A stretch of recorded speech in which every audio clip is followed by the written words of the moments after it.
morning. We want to welcome everyone this morning. I call this meeting back to order for the budget workshop. Let's have our roll call, please. It's supposed to have a name on it. It appears there's everyone here, so I guess technology shows it. Yes, just need, thank you. Thank you. Now we will stand and have our invocation and pledge by Melvin and Tom. Shall we pray? The God will come, first of all, to give you thanks. Thank you, the God, for our life, health, and strength. Ask you, the God, to come into this meeting, help us to make the decision that would be beneficial to the citizens of this county. Bless these, blessing all. In Christ Jesus we pray. Amen. Amen. Face flag, please. I Pledge allegiance to the flag of the United States of America and to the republic for which it stands, one nation, under God, indivisible, with liberty and justice for all. Lest there are some additions to the agenda, do we have a motion to approve? Motion to approve. Second. All right, let's vote.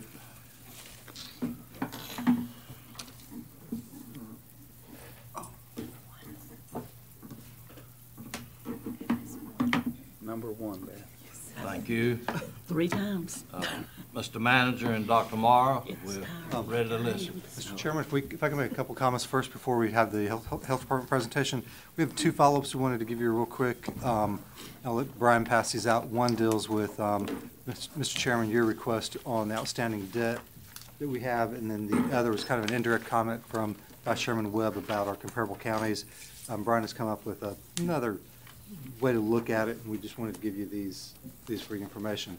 Also want to let you know that we as staff have met with Dr. Linker and his staff both Tuesday and Wednesday yesterday, following up on this need for a ranking of the school security needs of the school system, and we took a stab at developing a charter table, which they now have, and they've amended that. They're meeting with the school board this morning as we meet here at 8:30, and are going to be hopefully concurring with Dr. Linker and his staff as to the rankings of the security needs, and we'll bring that down later this morning for the board to have as information. Very good. Dr. Morrow? Good morning, Commissioners. Thank you for your time this morning. Pleasure to be here. I want to spend a few minutes and tell you about some of the exciting things that are happening in our public health department. We've been very busy over the last few months, and but first of all, I'll just give you a brief introduction to the department and for those folks watching on television today. Our health department is supported by our Board of Health. This year, our Board of Health, which is appointed by you commissioners, is 11 members, is chaired by a physician, Dr. Keith Ramsey. He's an infectious disease specialist at Vidant Medical Center. Dr. Mark Hayes, our veterinarian, serves as our vice chair. Mr. Colson, Commissioner Colson, is our commissioner on the board. Dr. Lady Aycock, an optometrist from Farmville, who served on the board for many years now. Tina Dixon is an at-large member, also an employee of Vidant Health. Mr. Rex Fleming is an at-large member. Dr. Natesh Patidar is a regional pharmacist, has a PhD in pharmacy. Has been on our board now for a number of years. Mr. Porter Stokes is an at-large member from the Aden area. Dr. Marty Engelkey is a retired nursing instructor from ECU College of Nursing. Dr. Adam Harrell is a relatively new dentist in Pitt County and just joined our board last year. And Mr. Lowell Spate is an engineer who just joined our board last year. So we've got a very good Board of Health, very supportive, that attends all our meetings and gives me good support and input. This is our breakdown for how the health department is made up. We have 5 divisions: environmental health, personal health, administration division, health education, and nutrition. In our administrative division, we have a new budget fiscal officer, Marcia Hall, who's sitting over here behind me, just joined us and took the place of Mr. John Reed, who served with us for about 14 years. Marcia has hit the ground running and has found many challenges and a lot of fun experiences in her months since she joined us. So She's here to back me up if we need her this morning. You know, we celebrated 100 years of the Pitt County Health Department last year. It still amazes me after 100 years that many people still don't quite understand public health and don't realize the many things that we do. Everything from inspecting tattoo parlors and swimming pools to birth and death certificates. We have always been focused on population health and the prevention of disease. I'm very encouraged today, after being a health director for 25 years, that more and more of our public is really interested in talking about prevention, particularly as we move to save or conserve our nation's healthcare dollars. We, public health, are the prevention experts. We've been doing it for 100 years. Many of our programs today are focused on women of childbearing age and young children. We operate the WIC program, which is a supplemental food program for children and pregnant women and breastfeeding women. We recently coordinated the successful maternity fair at our convention center a couple of weekends ago. We provide prenatal clinical care to about half the Medicaid population of Pitt County, with ECU, Department of OBGYN, providing the other half. And they work with us in the supervision of those women that we take care of at the health department.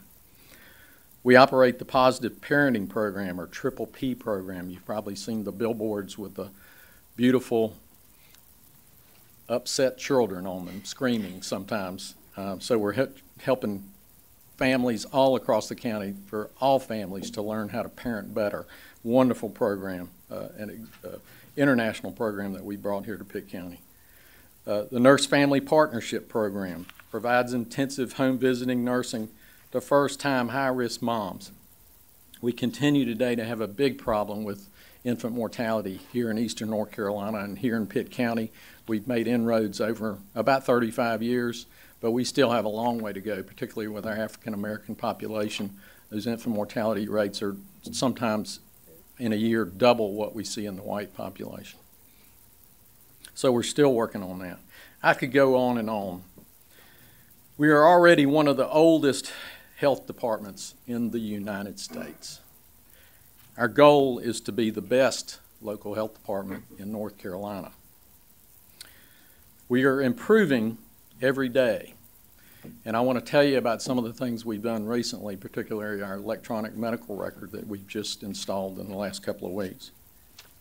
But I did want to let you know that we couldn't do what we've done here over this 100 years and over just the last few years without the support of many of our community partners, our Board of Health, and particularly the support of this Board of Commissioners.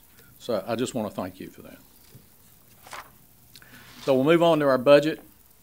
Just to update you where we are this year, we budgeted $11.3 million in revenues, and as of March 31st, we're at $7,325,908. That includes revenues earned but not yet received. So those are timing issues. So we know that the state is going to reimburse us for services that we've done. It just takes a little while before that money comes back in. So we fully expect to get those funds.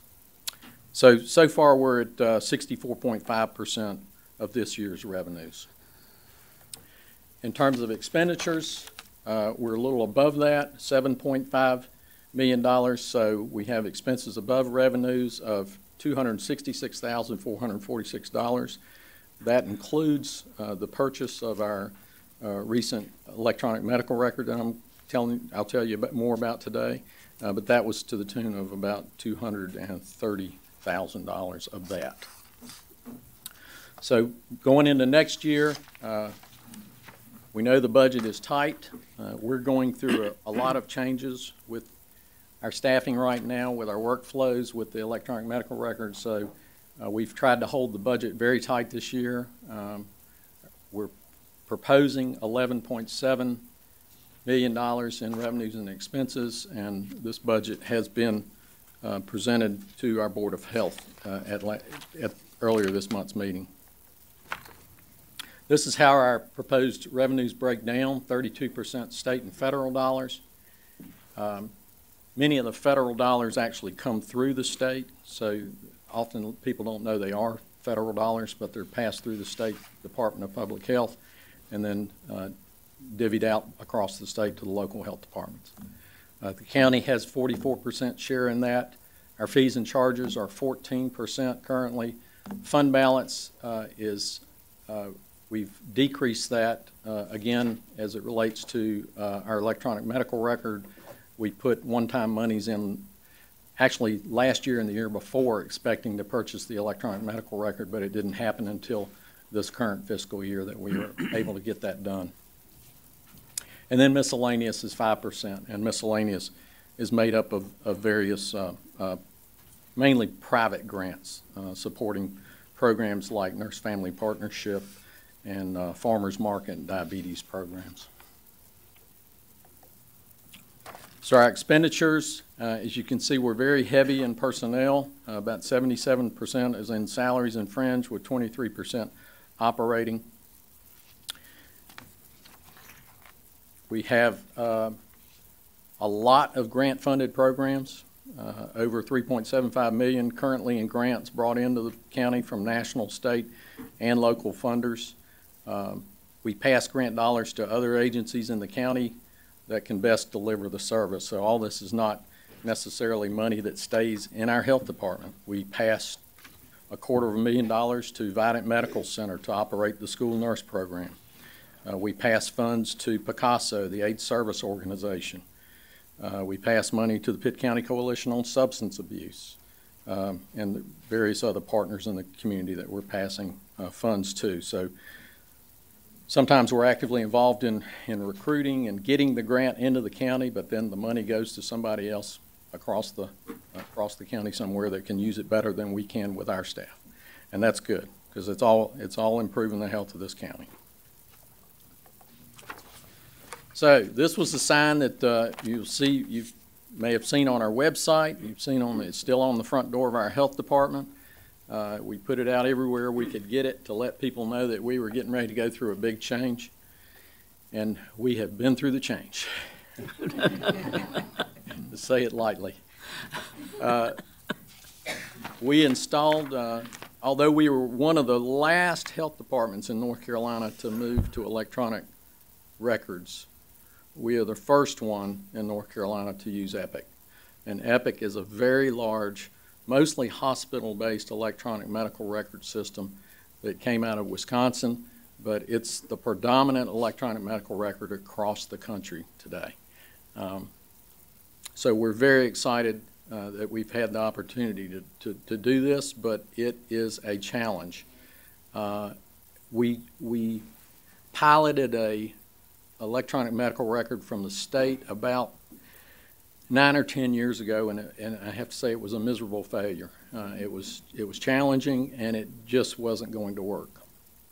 And so after that, I made the decision to sit back and wait till the dust settled. And so most of our health departments have gone with proprietary electronic medical records. Some of them are small companies. Some of them saw those small companies go belly up before they were able to even use the systems hardly.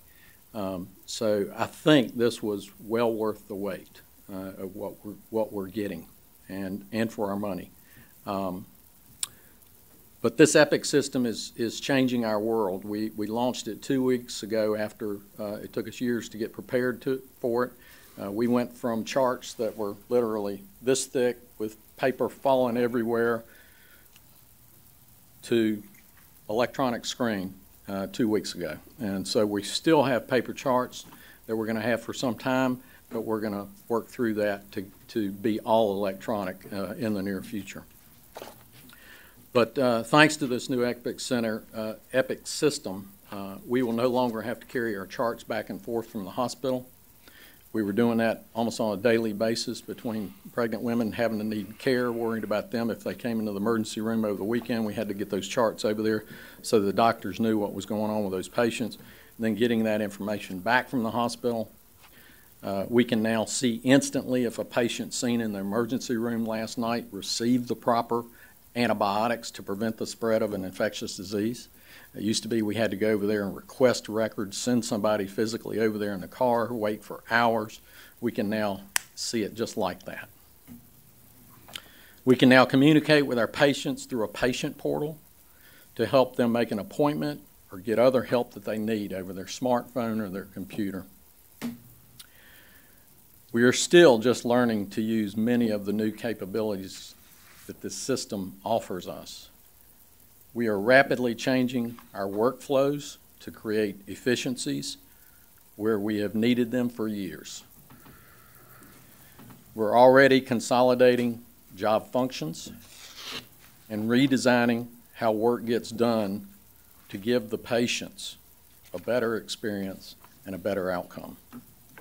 We're very excited about the potential of this system for our patients and for our staff, because they've been frustrated by the paper system we've had for years. This connects us with the ECU School of Medicine, connects us with all the Vidant hospitals. It connects us with many other hospitals in the state that are also on Epic, like UNC, Duke, Charlotte, Wake Forest, Greensboro. We can see charts for someone that just came to Pitt County yesterday from California, if we need to. This is a very secure system.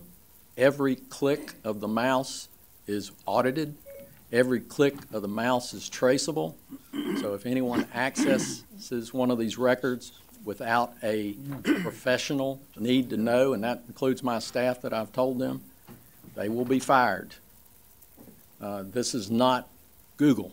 This is a medical record, a confidential medical record system that has to be protected.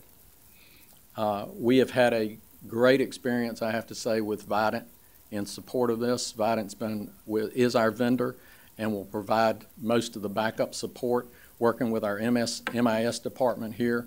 Mike Taylor and his staff have been absolutely great in helping us get through this. But we had a very good team from Vidant that came in probably the first day of our launch. I'm guessing there were 20, 30 Vidant staff in our building helping us do every step, and they spent 2 weeks with us helping us get this right. As I said, we're still learning. We've still got a lot of things we've got to switch on, switch off, change a little bit, but the system offers us a tremendous potential to bring this health department into the 21st century and really to make it one of the best in the whole country. So we're very excited about that. I want to let you know about our Smile Safari Dental Clinic. Many of y'all know we've been operating this now for going on 15 years. Thanks to grants that we received from various funders, including the Pitt Memorial Hospital Foundation at that time, now Vidant Hospital Foundation, KB Reynolds Foundation, Duke Endowment, the Pitt County Health Education Foundation, the Pitt County Dental Society, all went together to help make this possible. And this was the picture that was taken out in Farmville when we first launched this project back 15 years ago.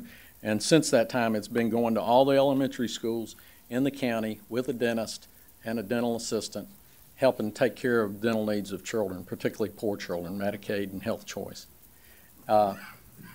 Last fall of 17, unfortunately, Dr. James Moore, our dentist who'd been working with us, he had retired from his private practice in Little Washington, decided it was time for him to officially retire from this also.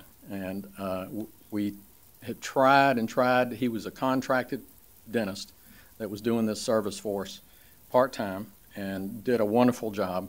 But he's left us, and we have struggled and struggled to find another dentist to take his place. They're few and far between, and coming onto a dental unit and working with children who've never seen a dentist before makes them even fewer and far between. But we are trying. We have consulted with the dental school and other folks across the state trying to get us another dentist to staff this. But this unit has been sitting at our health department for 8 months, not taking care of children because we didn't have a dentist. So just recently, we were able to partner with the Bernstein Federally Qualified Health Center, the Bernstein Center, and Dr. Rob Doherty approached us And we are doing a pilot right now with his staff. It's taken a lot of doing, but we got some grant funds from the Smith Family Foundation to help us use some of the staffing from the Bernstein Dental Center and put them on this bus and get them out. And so we are back out in Farmville right now providing services to children, and just started this week doing that. But I know they saw, I think, 14 children on Tuesday. So that's 14 kids that wouldn't have had their teeth taken care of if they hadn't been there. So we're trying to fill up what we can of the rest of the school year with this pilot to see how it works. I wanted to mention this because we've put into our budget for next year the salary for a full-time dentist. It all depends on whether we can recruit that full-time dentist, and particularly what the salary is to help recruit them with. But we're also looking at other options. You know, we still got our door open, talking to partners like at the State Office of Rural Health to help us see if we can work something out. Maybe this project with the Bernstein Center will be something that could even go forward, that we could contract with them for this to make it work better. But I just wanted to warn you that that's in our budget currently, and it's a pretty big number. So we want to see that unit back on the road and take care of these children. That this is often the first time these kids have seen a dentist, and it may be the only dentist they see for years. So it's a special service. It's not just like a private dentist office where you can get them in, get them out. It takes time, and you really take some coaxing. And sometimes you get the kid there and you find out it's not going to work today, and we're going to have to maybe bring them back tomorrow to do it.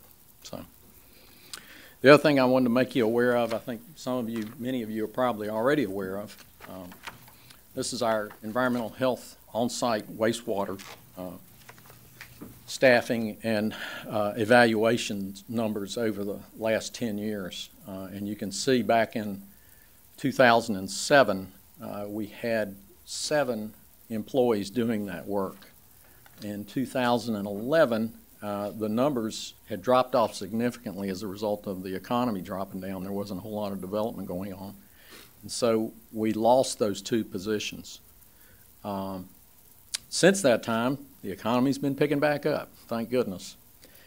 You can see that in 2017, we were at 763 total activities above and beyond what we had in 2007 when we had the 7 employees. We're doing that now with 5 staff, and as a result, I know you're probably getting calls from developers who are waiting to get their lots evaluated. Mark Phelps, our environmental health director, is here. His staff is busting as fast as they can go, but they are 6 to 8 weeks out on getting a lot evaluation done. And we know that slows down development in the county. So I think to solve this problem, we're going to have to put some of those positions back if we want to shorten that time period. In the meantime, it looks like it's continuing to grow. We're on track right now in 2018 to significantly exceed what we did in 2017. It's good news for the county, but it's going to be tough on those developers. So along with that, the Board of Health has been discussing this, as well as the fees that the environmental health staff has. And I know the managers mentioned that we've asked for an increase in the environmental health fees this year. The on-site price currently is $300. We'd like to take that to $400, which is closer to approximately our cost for providing those services, our average cost.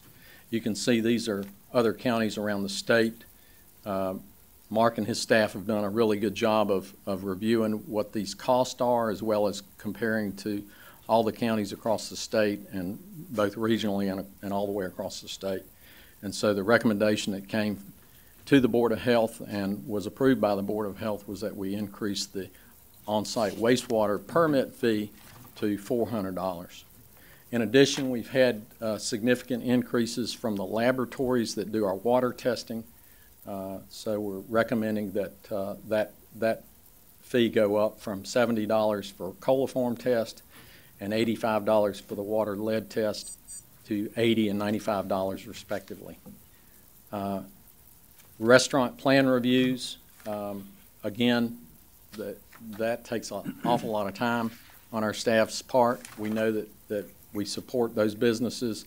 This nowhere near meets what the costs are for doing these plan reviews, but the state allows us to charge up to $250 for those plan reviews, and the recommendation from the Board of Health is that we increase that fee to $250, as many of the other counties have done across the state.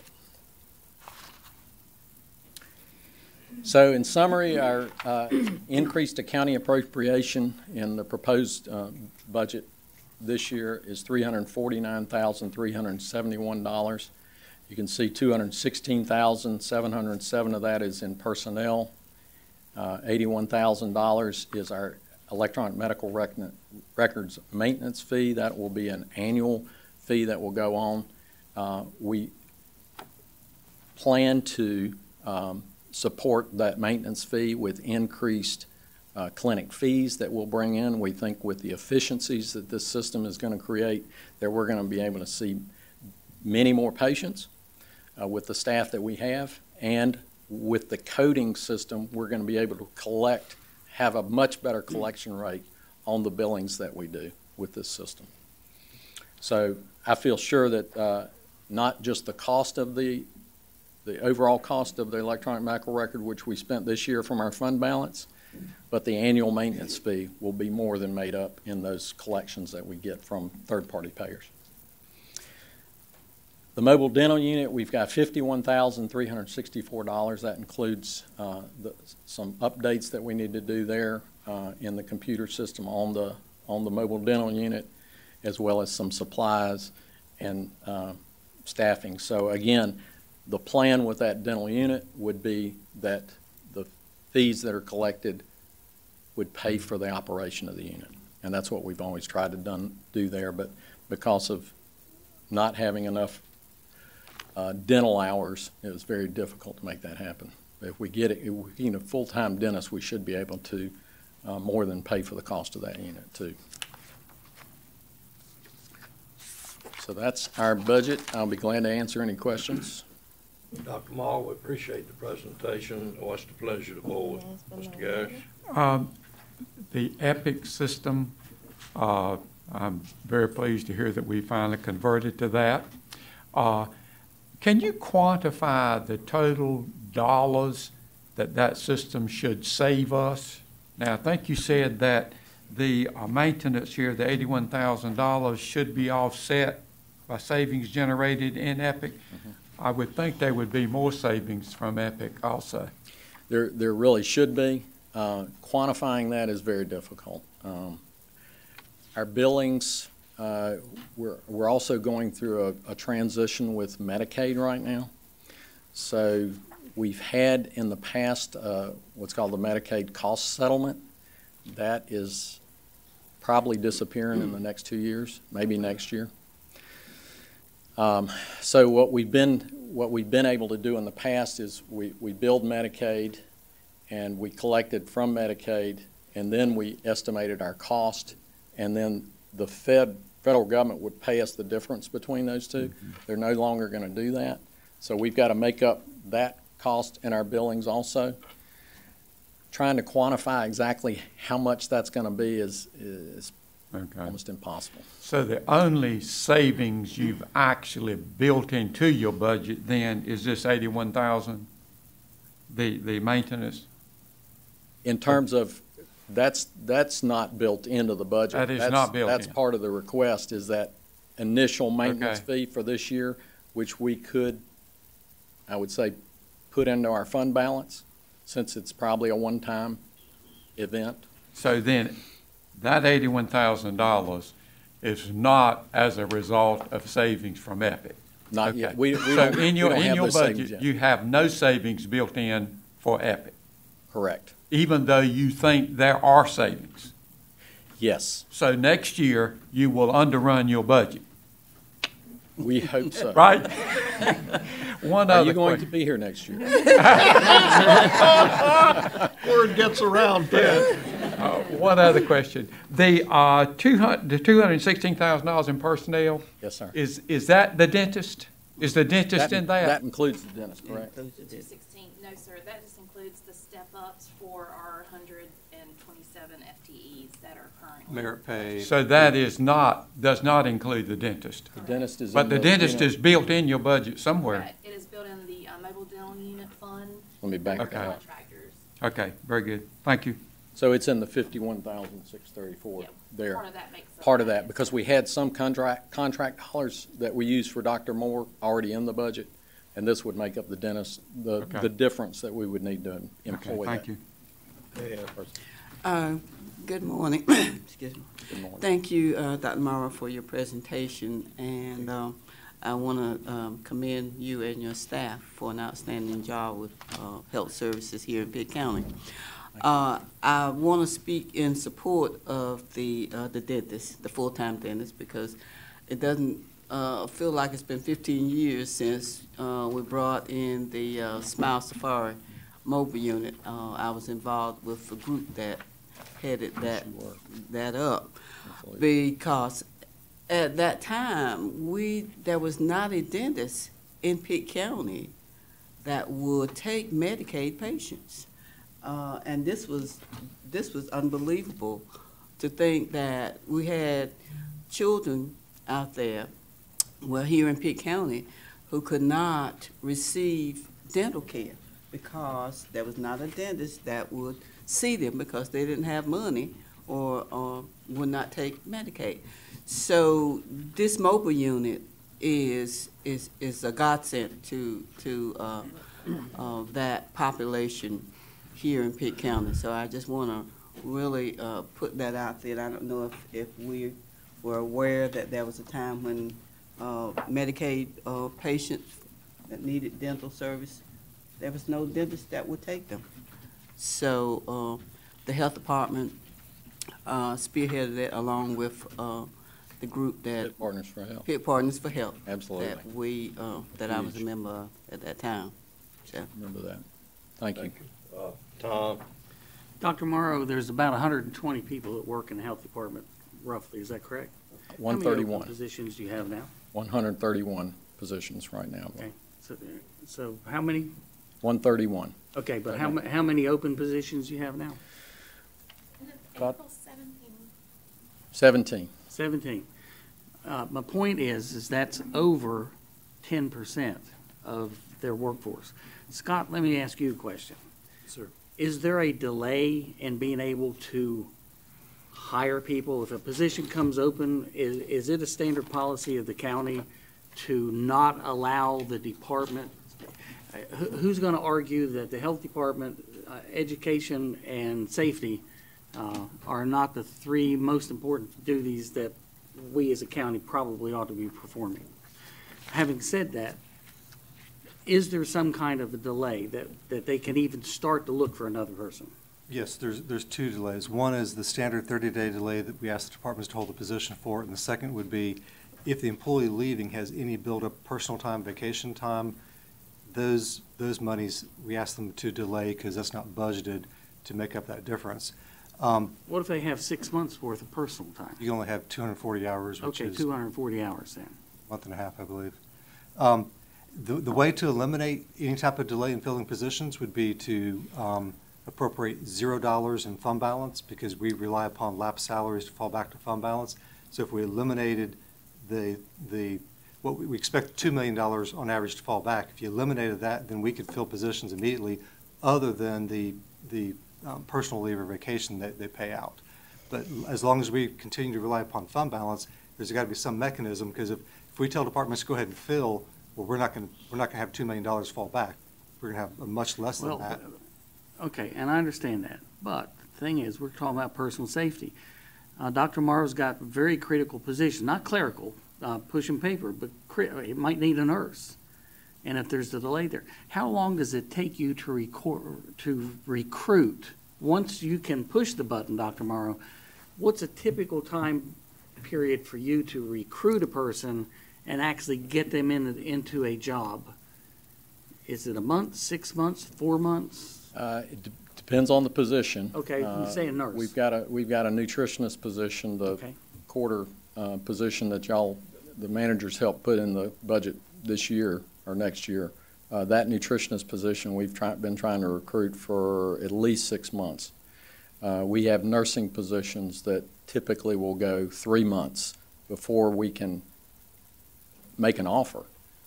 In terms of just finding a nurse with the skills that can come. And so by the time you finally make the offer and somebody comes in, would that be 4 or 5 months maybe?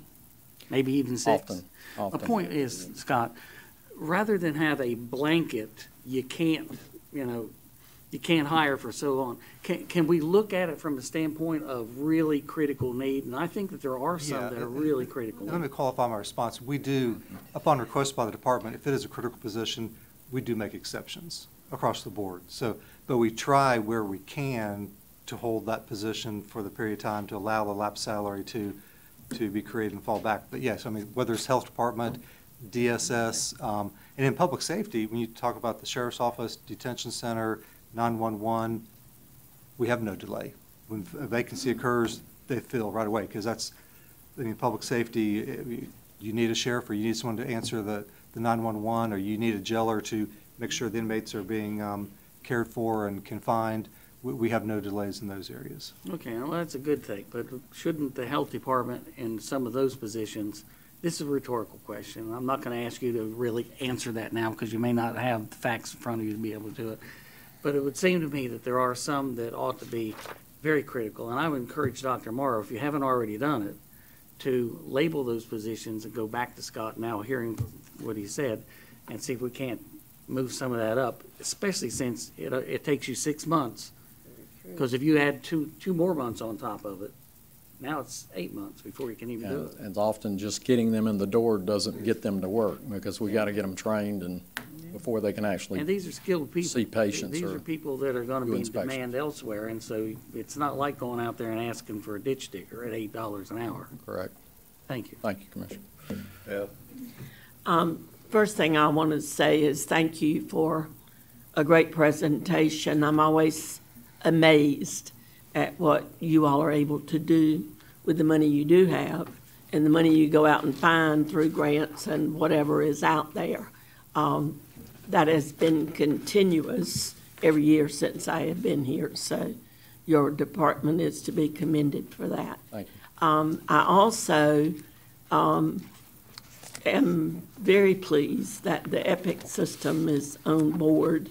I know when Vita was bringing it on and I was serving on the board, actually, I think it took longer for them to get the medical staff and everybody over there on board than apparently it has taken you all to. But they had done the trial run, so I know that that helped. And I think holding back and going with this program was the absolute best decision by you and your board or whoever made the decision, because now you're connected to all of these medical centers throughout the state and the med school and dental school, I assume. I don't know whether they're on the program or not. Not the dental school, but the med school, yes. And as far as the Safari dental truck, I saw how wonderful that was as an educator, and all of the programs that help our children that are not able to get health care that you all do every day, all the time, is amazing, and I thank you for that. I think what Tom has said is very important. I know that when you're looking for skilled people in specific areas, regardless of whether you could hire them tomorrow, it's finding them and seeing if they can come here or want to come, and then there's still a process. So maybe identifying them, and I think that's a great idea, the ones that are almost imperative, you know, putting a star by their names or whatever, and, you know, having the county look at that. So thank you for all you do. Thank you. And I would say we are looking at our workflows with this EPIC system, because it's changing how we actually bring people through the health department. patients, clients. And so we're looking at how we can change those job descriptions, if you will. And we may end up needing fewer staff, but we don't know yet. Yeah. So we may come back mid-year this year and ask for a position because of the way this has changed us.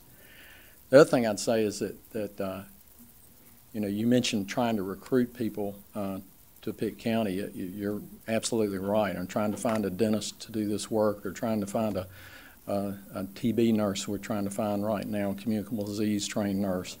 Those are hard positions to recruit for, and part of that I think is economic development that I know y'all are very concerned about. And I've been meeting with the folks at ECU School of Medicine, Mr. Al D'Elia, Paul Cunningham before him, and with Brian Floyd and Dr. Paul Shackford at Vidant, and how we can improve and use health as a point of improving economic development. It's so important for recruiting people like physicians or other professionals, educators, law enforcement, whoever you're talking about, that they know they're coming to a place that's a healthy community. And so it's your health department. We're the only health department in Pitt County. Greenville doesn't have a health department. Ayden doesn't have a health. So we are the health department. We're working with that group. We have a meeting actually today with John Chafee and some other economic developers to look at how we use these health issues that we've not scored well with our county health rankings over the years, like obesity, like diabetes, heart disease, smoking, those things, parks, good places to get fresh, healthy foods. We're improving, but we're not near where we should be today as a leader in the East. So I'm hoping that meeting this afternoon will lead to some good things that'll help improve economic development here in Pitt County also. One other thought, and I didn't have it written down, so I forgot it. The safari, the dental school, I know that you are in touch with them about graduates, but what about seniors, or seniors in their, whatever you call them, in their second semester before graduation? Could they rotate through? I talked to Dr. Chadwick about that. Really, dental students would need a attending. Right. They can't provide turn the them service. And it also is not something that a dentist right in school or even right out of school has Might be able to handle. They really need to be residency trained to handle these types of children. Yeah, I got you. Thank you. Mary. Dr. Morrow, thank Yes, you. ma'am. And the positiveness has already been extended to you. But I like to say, I like the format in your presentation, the board, and the organization, the chart. I also want to ask about stagnant water that concern the area. And we seem to have so much yucky, stagnant water standing, even though the rain is gone and it should be gone. The water should have run off by now. I think that adds a lot to our allergies and the human health deterioration. What efforts are you doing to work towards that mean? We don't have a lot of resources in that, Commissioner. I'm sorry, but our environmental health crew works with on-site wastewater and septic systems to make sure they work properly. But all of those things depend on clear drainage ditches downstream. And so, there are other organizations that are clearing those streams out, snagging trees that block streams and creeks, and even smaller than creeks that drain some of these properties that we have that our water tends to stand in. The other thing we do is mosquito control. So we do have one of the, I would say, best mosquito control people in the region that goes out and helps families and homes deal with the mosquito population. But the mold issue is the one that we really struggle with, because mold in eastern North Carolina is everywhere, and just when you think you've gotten rid of it, it comes right back. So we can help educate folks on mold control and improving their environment. We work with partners like at the hospital with children with asthma and those types of things to help educate those families to get them to prevent those children from being exposed to allergens that exacerbate their asthma. But we don't have near the resources we would like to have to address some of the mold issues. Thank you very much. But do you have a good educated guess as it relates to how long it'll take to clean up some of that? Because as you age, it does impact. To get the ditches cleared out? The drainage, is there how long or whatever? Because that's a serious concern. Yeah, I really couldn't get you an estimate on that. I don't know. Guess. I don't, we've met with DOT folks in the past about some of the drainage issues north of the river, and I think we're dependent on other organizations, state organizations, as well as sometimes federal dollars, Corps of Engineers, folks like that actually clear out these streams and make the water move downstream faster. I've ridden through other areas to personally compare this, when after it rains, the stand and the appearance and that sort of thing. It's not just in the east, in the northern part of the county. The stagnant and the mold and the muck is really the clearing of the throats and in the people. You become accustomed to hearing the symptoms. So it's a real health issue for me.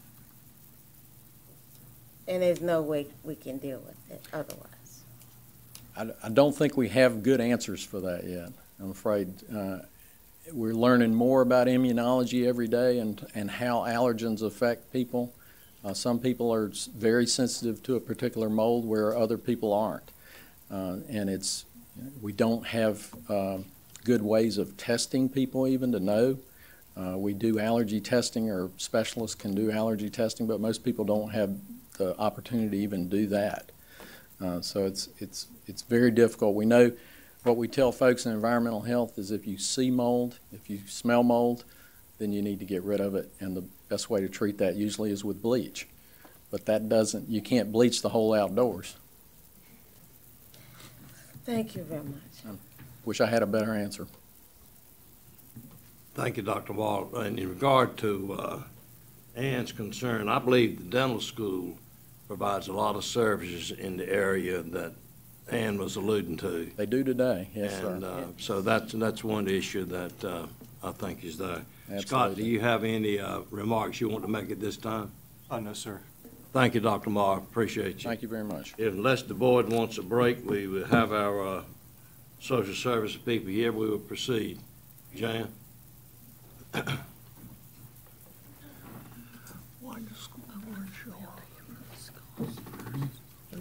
Is the school stuff gonna be quicker than this? I don't know. We got them on the agenda. We'll take them at the time. Angela's back. Well, I don't think the school's on the agenda. oh, While we're waiting to bring this up, I know all y'all are wondering about what's sitting in front of you. yes, indeed. Those are your foster children. Oh. And you see, we have 9 social workers when we're fully staffed who do foster care on a daily basis. Now, the floater is where Scott normally sits that y'all provided for us, so that's our filler position. You can see that we have a lot of children that we are providing foster care services for, and I have to tell you, my staff are so creative. They said, we need a visual. So they came up with this and did it last night. So that's your visual about foster children. And those that are purple sticks are the young folks that are 18 to 21 that we have responsibility for transitioning into adulthood. And so they need a different kind of services than our normal foster care. So I just wanted you to see what our foster care looks like, because that's one of our issues for today. Thank you. It's always tough to follow Dr. Morrow. Health Department has great things going on, and we do too. And speaking to Mr. Colson's concerns, because about vacancies, our average is about 128 days from the point it's been released.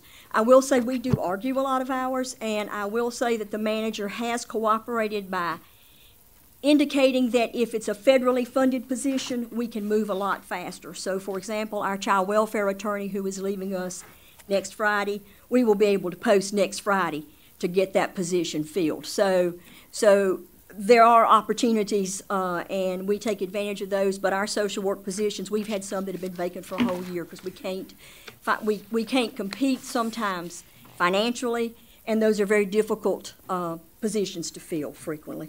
So, what I want to start with, of course, is to say thank you very much for allowing me to present to you and for the support you have provided our department.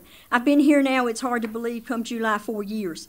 And never thought I'd be here this long. And I'm enjoying it. But y'all have provided a lot of support to our department, and I do appreciate it. And let me give you an example of one. Last year, you authorized a foster care licensing position for us that can only do foster care licensing, can't carry caseload. And because of that additional support, and it's not totally her work, but it's because of that additional support, we've licensed 16 new foster homes this year for Pitt County. We have relicensed the existing homes that needed to be relicensed on a timely basis. This results, of course, in lower cost because we're not having to do the higher dollar placements sometimes.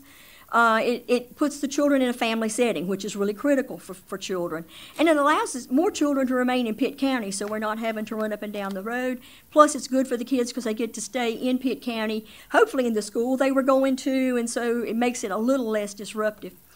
We have also begun the establishment of a foster parent association, so having that time to do that has helped. And it's freed up some time for us to focus more on adoptions. As I reported in our annual report, we had 14 adoptions last year, and we are, in fact, on target to do that or more this year. So it's a really critical position that you provided to us last year, and we certainly thank you for that. And I certainly understand the financial issues that are before all of us. I believe my job certainly is to make you aware of our agency's critical needs. You have to make decisions based on the financial situation. The manager and I have this conversation frequently. I never expected to be up here this year asking for the number of positions that we are asking for, but yet here I am. This budget addresses our strategic plan. It protects our citizens. It works to reduce county liability. It helps our children achieve permanence faster. It may reduce the number of children coming into care.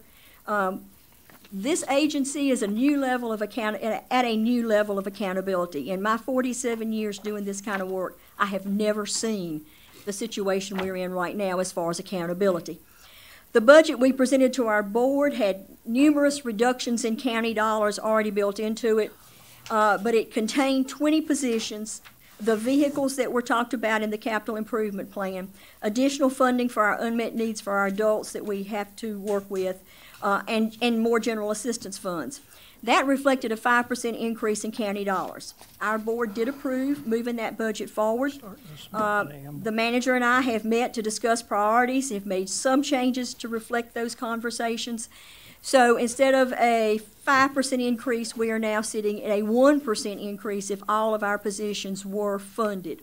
So that's $127,000 is a 1% increase, and that's the budget we're discussing today. When Mr. Elliott spoke with y'all, and he's quite correct, our overall county general fund budget was reduced significantly due to the state taking over the payments to providers for child care and transportation.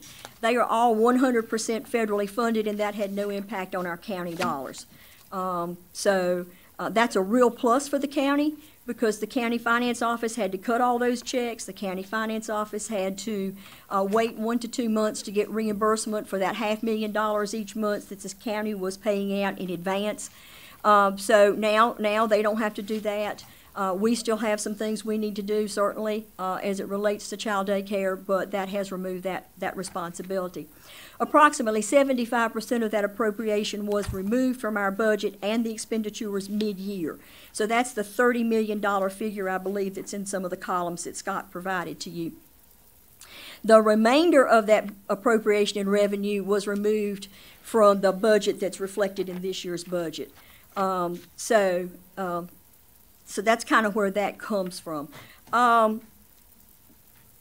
The manager proposed budget cuts of nearly 6% in county dollars to our budget, which is, and I know he talked about it, it's 24 point something, but that's the federal dollars and everything. So the county dollars were close to 6%. So let me, before I go any further, you've got here the proposed budget and the dollars and how they play out. You see the county dollars are about 3% of the total appropriation. That it's been about 3% of the total appropriation for years. And again, as I said, this represents that 1% increase. Just as a reminder, this $326 million has a big impact on people here in Pitt County, because that's the payments to the doctors, that's the payments to the hospital, that's the payments to the drugstores. A lot of that is the food stores with the food stamps. We pay over $10 million to child care providers based on our authorization for services. So a lot of dollars are flowing because of the work our department does to folks in our community to support their businesses. If you look at the fiscal year comparison from last year to this year, and I am using the amended adopted budget that was done mid-year as suggested by the manager, because that did better reflect where we are this year because of the changes in child care and transportation. So you can see this does reflect the difference. It's a minimal increase. You can see that we are getting slightly more monies in federal dollars and slightly more monies in state dollars, but it is a very minimal increase in the county dollars. And this increase reflects things like the cost of insurance, the cost of the retiree health insurance, because that flows through our budget if it's a DSS retiree, because we can get reimbursement for that. Mandates such as fingerprinting for some of our employees, increased costs for certain verifications, and I could go on and on, but I will move on because I know we need to get through. This budget, as presented here, fully funds 18 positions and the most critical increases. Now, let's talk a brief bit about the factors that are affecting our expense projections. The projected increases are driven almost entirely by growth in demand and by the more stringent requirements imposed by state supervision. These requirements create added liability risk for the county if they're not met. Of the staff positions proposed in response to increased demand, 9 are in child placement and protection, 1 is in adult services, and 8 are in economic support services. Demand has also increased the need for purchase services, for example, clothing for foster children. These children, when they come into care, and we were at 157 children, I believe, in April of last year. We're at 209 today, plus the 21 young adults, which don't impact the clothing issue. But when these kids come into care, most of them don't bring clothes with them, so we have to clothe them. So that has continued to expand. So that's in there. Our guardianship services also are growing, and so rather than projecting a position, we are looking at contracting guardianship services to start that process, see how it goes, and maybe be able to prevent the need for additional positions for a while there. Clearly, the legislative changes, the increased monitoring and accountability are all impacting what we're doing right now. One of the things that's impacting us, and you all are going to be real closely involved with this, is the contracts and corrective actions that are going to be required between county departments and the state of North Carolina. And I say county departments, actually it's between the counties and the state of North Carolina. This will address our performance requirements and our administrative responsibilities. And if we don't meet those performance requirements and administrative responsibilities effective, and this contract will begin July 1, or agreement, we argue over what the title is, will begin July 1 of this year. And if we are not meeting those requirements, which we have not yet officially seen, we've seen draft versions of it, they may withhold state or federal funds for noncompliance. That is similar to what happens with the federal government if the state doesn't meet the compliance requirements. So that's being handled that way. Beginning 2021, we will actually have dashboards. Failure to comply with the corrective action plan could even lead to temporary assumption of the department's functions by the state, with the county footing whatever cost that may be incurred by that. So July 1, we signed the contract or the agreement. We've seen several draft documents. I have shared those with the manager and the attorney. And it's my understanding that the contract will be signed by the chair of the county commissioners. That's the last thing we heard. There will be approximately 70 performance indicators that we will be expected to meet. And as I said, March 2020, they will start marking the compliance with some specific takeovers. Now, if we fail to meet performance indicators 3 consecutive months or 5 out of 12 months with any consecutive period, and obviously there's corrective action plans, there's opportunities to improve before they would move to takeover, but that is what the situation is. That provision already exists in Medicaid now if we don't meet our application processing times. And it exists in child welfare, but not quite in this exact format now. And in fact, the state is currently and has been in a child welfare program in one of our counties in North Carolina, and they've been there about a month now. They've taken that program over for the short term. So they do this now, just don't do it very frequently. So our world from that standpoint is getting ready to change dramatically. Now, we've always been monitored. We've always had corrective action plans. You know, that part of it is not new. The whole process, however, is changing dramatically, and the impacts.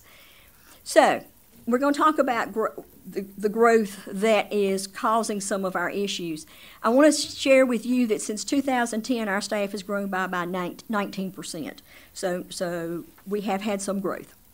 The growth in the demand for services has had an impact on overtime, staff turnover, and performance. We have reassigned positions in the agency where we can. We have, we're doing a lot of things. We're working really hard. When we go to meetings and when we try to appropriate, or my term is usually steal, staff from other counties, we find that we frequently have much larger caseloads in the counties that they're coming from. And I'm going to run through some of our demand growth really quickly. There are a couple places I'll talk, but I'll just let you read and see. So, program growth, Medicaid, we've seen 39% growth in 10 years. Food stamps, we've seen 90% growth in about 10 years. Medicaid transportation, we've seen about 125% growth in 5 years. And that is the arranging of the transportation, because all Medicaid clients, if they have no way to get to the medical care that they need, then the county is responsible for arranging for that transportation, helping them get to that appointment. We don't do the service. We contract with PATS or private providers to actually do that, but our staff are responsible for making all that happen.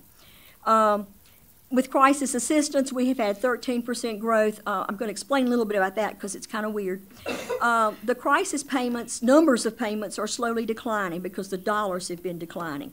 However, we're seeing as many or more people, and we're finding that we are seeing a significant increase in denials. The increase in denials during the period covered here has been 600%. So we're not helping as many people, and part of that has to do with the available dollars. 2016 was a unique year as GUC switched computer systems, and that caused some delays in billings for some folks, which resulted in folks having bigger bills and they couldn't pay them, and so they all came in to see us. CPS, you've seen an 84% growth, foster care an 82% growth, and I'm going to talk a little bit about CPS and foster care. In Child Protective Services, these are the reports. We had, right at 1,600 reports in the last year. We screen out an average of 10 to 15% of those reports. Our staff are required to go out within 24 to 72 hours, depending on the type of report, once we receive that report.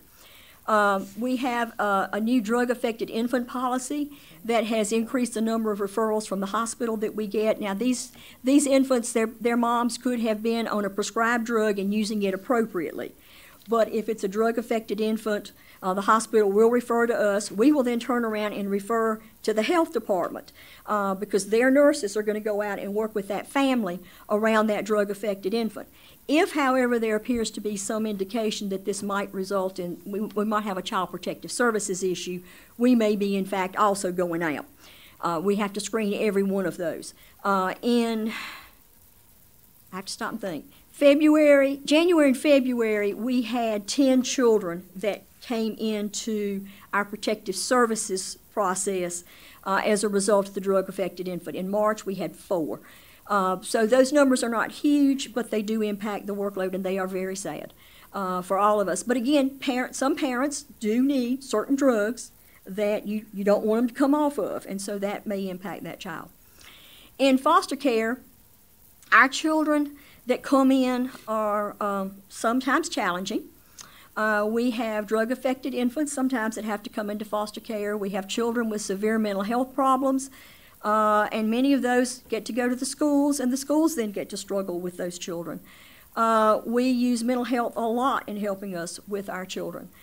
We have teens that come into care with court involvement. They come in with ankle monitors, but they are ours because that's where they need to go.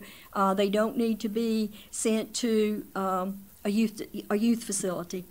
So they're challenging. We've hovered at around 200 for the last 12 months. We have 209 in our care right now that are under the age of 18. We are in court today, and there is some potential for receiving 8 children today in court. And when I get a child, I then have to go find a place for that child to sleep that night. And frequently I don't know when I'm going to get a child, so I can't go in advance and find a home. So my staff have the responsibility for making sure that happens. A few times our staff have had to go and stay in a motel room with our children because I couldn't find a home for them for that night.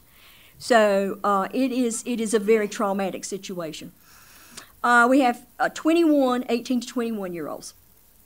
So once our staff are assigned this case, they have to set up visitation. We have one visitation situation that the court has ordered us to have the parents visit with the child every other day.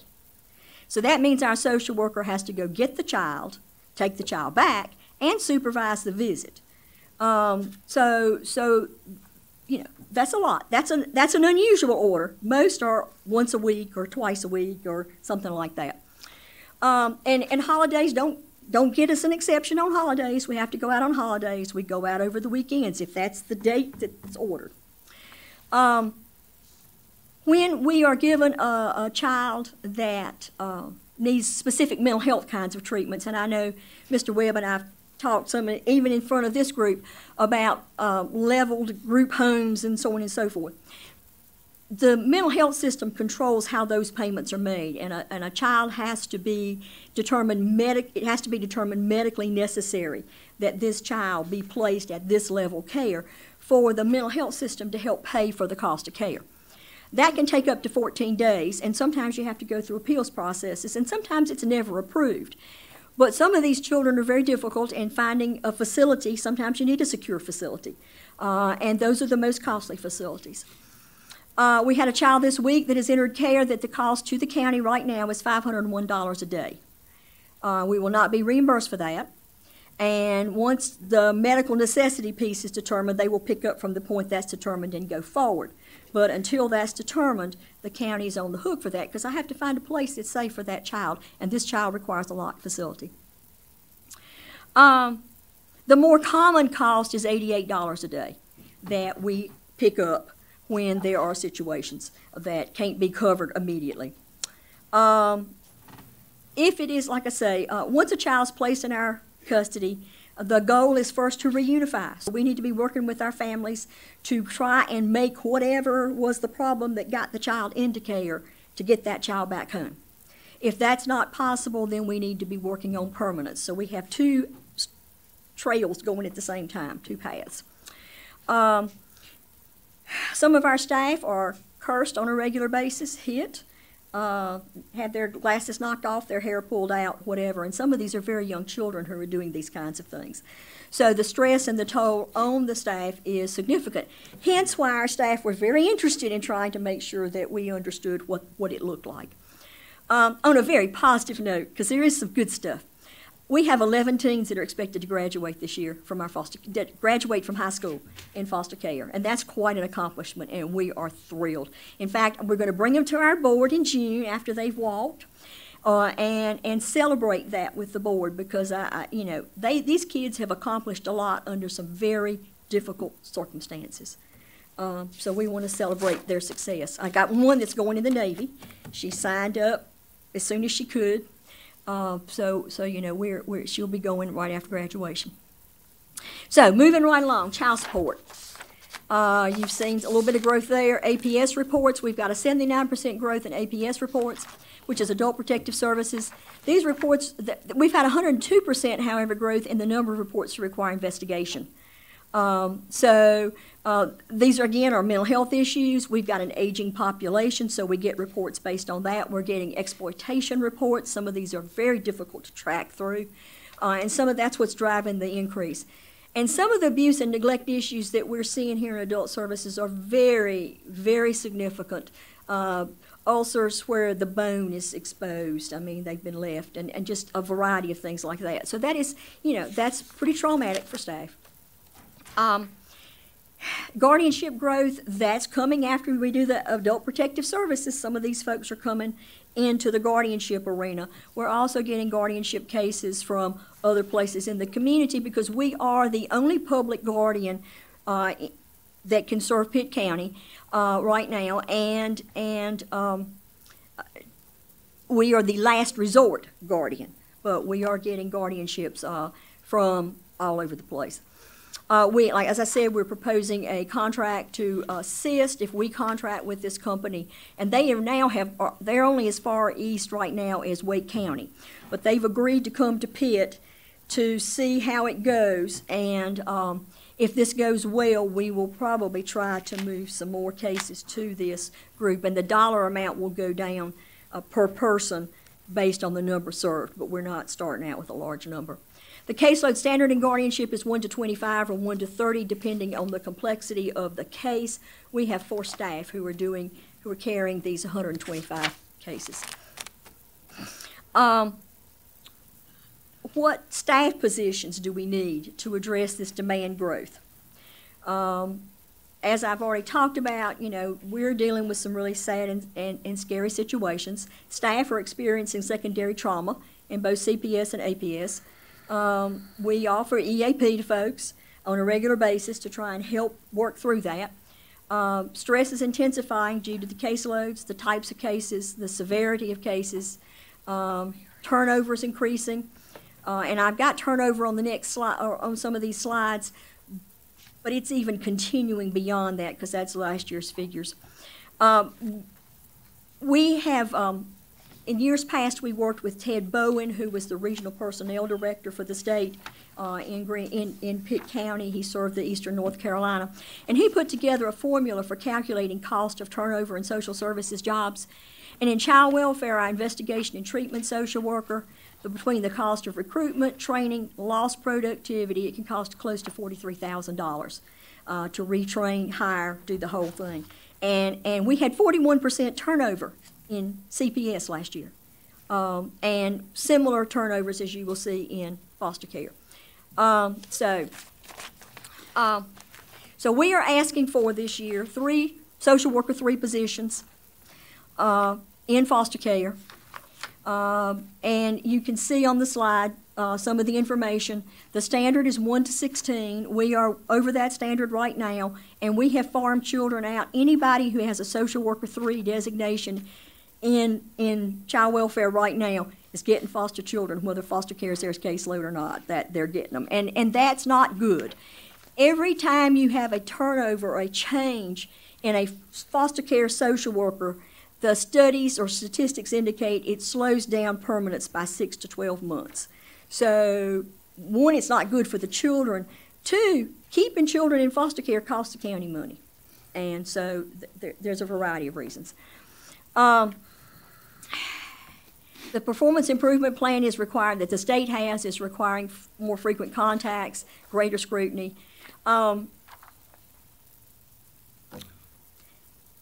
Turnover begets turnover, and so because that increases the stress level. So our staff turnover is continuing to increase. North Carolina child welfare programs have not fared well in the federal reviews. Thus far, no states passed the federal review, but North Carolina's right in there. The state is under a federal corrective action plan and is in jeopardy of losing funding. Pitt County is also in corrective action as a result of all that. Foster care is a piece, as is CPS, to this Child Welfare Program Improvement Plan. In addition, we'll need to meet all those performance indicators that are on the new contract or agreement. We got to have the adequate number of foster care staff and supervision to affect the child's move to permanence, and that means less stability for the child, and less cost for the county. So, you know, the cost to the county of these 3 positions, if they were hired July 1, which we know they won't make it that quickly, would be $85,950. We are also asking for a child placement social work supervisor 3. We have 3 social work supervisors in child placement at this point. They're supposed to have no more than 5 staff that they supervise. Ours are at a 1-to-7 ratio, and that doesn't include interns and temporary staff. And that is as we are today. The State Performance Improvement Plan has required more intense supervision, more work with staff, more review of what staff are doing. Staff exit conferences, and Florida's back there, she can tell you that a lot of what we hear is we need more supervisory support and contact than we're able to get. The county liability, obviously, if we don't do things right and something bad happens to a child, does increase. The cost to have this position to the county, just the county dollars, is $27,803, and that is salary and fringes. We are asking for a child placement and protection staff development specialist. Now, I think the other slides kind of referenced NC FAST. We will be implementing NC FAST in child welfare in August. They have postponed that several times. I have my fingers crossed about how we go, that we continue to be postponed. But that's what it's scheduled for now. And many of you are around for the implementation for food stamps and Medicaid, and you know what that created. I can say based on our child daycare implementation, which occurred this past July, August, and September, the implementation has not gotten much better. We have 803 corrections, lines of corrections that we have to make that have to be done by May the 4th, and they gave them to us 2 days ago, and most of them are the result of system issues in child daycare. So we still have issues. The pilots that are doing this are working really hard to make sure the rest of us have a better rollout. They've been working with this now for almost a year. And one of the things that they're finding is that we're having about 1/3 less productivity of the workers during this implementation phase. The state has also advised that we should increase our staffing during this period because of the slowdown and all that. I'm not asking for staff for that. But one of the things that we know we've got to have is somebody who can help us with troubleshooting, technology training, all those ongoing kinds of things. So with the turnover, somebody's got to focus on training there. We understand that turnover may increase as we're implementing NC FAST, in addition to what we already have in turnover. The state is beginning to rethink how they're training our staff. Right now, for you to become a social worker in child welfare, if you do not have experience and do not come out of a specialized training program offered by the universities, you have to go through what they call pre-service and other specialized training before you're allowed to be alone with the child. That can take months and months to get because there's only a certain amount of trainers that the state has. So they are beginning to rethink that and saying that counties that have their own internal trainer can be trained to be the trainer for a lot of these programs. And if that were to happen, we would A, be able to move faster, B, wouldn't have to send people to Fayetteville, Asheville, wherever to get this training, and it's a week at a time. And so we're thinking that this would be another positive activity for this person, and another reason why we're asking for the trainer. you can see on the slide all the other things. The cost for this position to the county is $24,182. We're also asking for 2 social worker, 3 positions in child protection to be what I'm calling prevention social workers. And let me comment, the $69,878 that you see for the cost per worker, you're going to spend somewhere because it's part of our maintenance of effort for TANF. So you can spend it here or we'll move it somewhere else, but these dollars will be spent no matter what because it becomes an audit exception. And so we have to spend, that's part of state law that we have to meet our maintenance of effort. This could be the position that works with families for long term to prevent them from having to go into foster care because our CPS social workers have time limits for how long they can work with the family. So you either got to move them to foster care or you got to be able to close them. And we can work with families maybe when it doesn't rise to the level of CPS, but could have some interventions to help us out there. And I'll give you an example, and Scott's a little bit aware of this because he got an inquiry about this too, but we had a mom with 3 children who didn't have a place to stay. And so we got a call, met with the mom, staff met with the mom. We put them up in a hotel for a night so that we could then start making a plan. But our basic plan with them was tomorrow morning you need to go over to DSS and apply for, crisis assistance, apply for Work First, apply for Medicaid, apply for food stamps, go talk to the housing authority, and then we said goodbye. We don't know if she followed through. We weren't there. That wasn't our role. Our role was to try and get them headed in the right direction and step back because we don't have staff to do that. This is a case that could well wind up in foster care if mom can't work out all these issues. So that's why I'm asking for those positions. The social worker IET positions, these are investigation and treatment social workers. You see some of the reasons here. Our reports have increased by 84%. We are getting more requests from other counties and other states. That's increased by 45% to follow up on cases here. I would say that a little of that comes perhaps by Vidant being here, and a lot of the cases that are in the Vidant coverage area, they wind up here in the NICU or some other situation, and those counties then ask us to go do the initial work with them, so to find out what's going on. I can't say that that's much of it, but that's probably a little of it. The standard you see here for closing a case is 45 days. We are measured on this standard.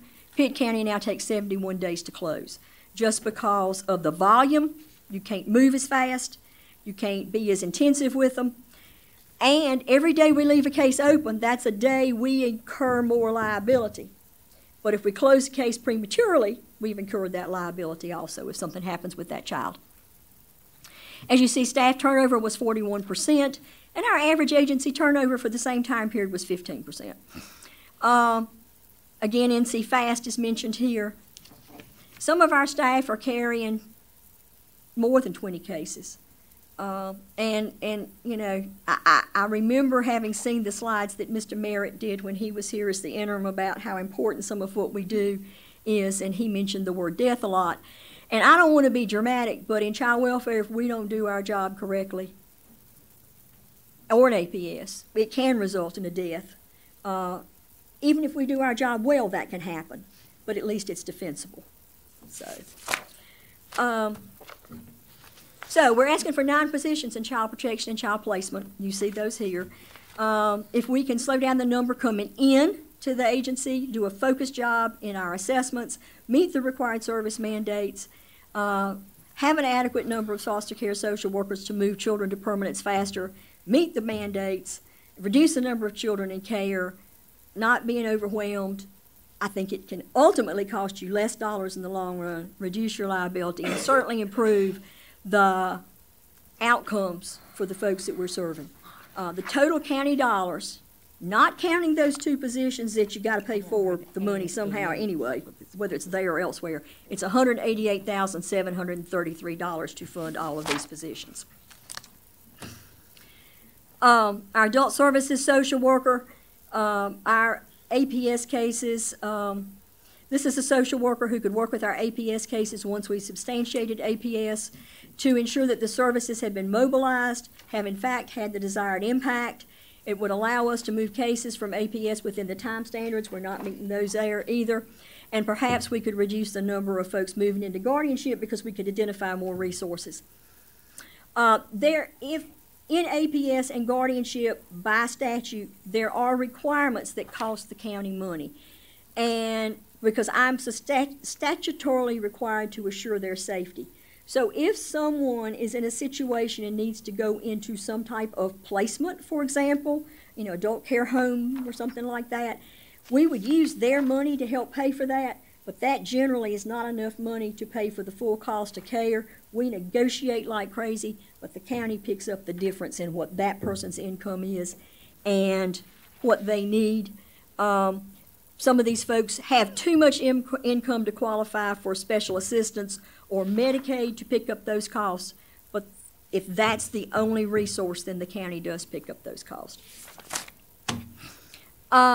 You've got a lot coming down in Medicaid. We've talked about this before when I've been before you.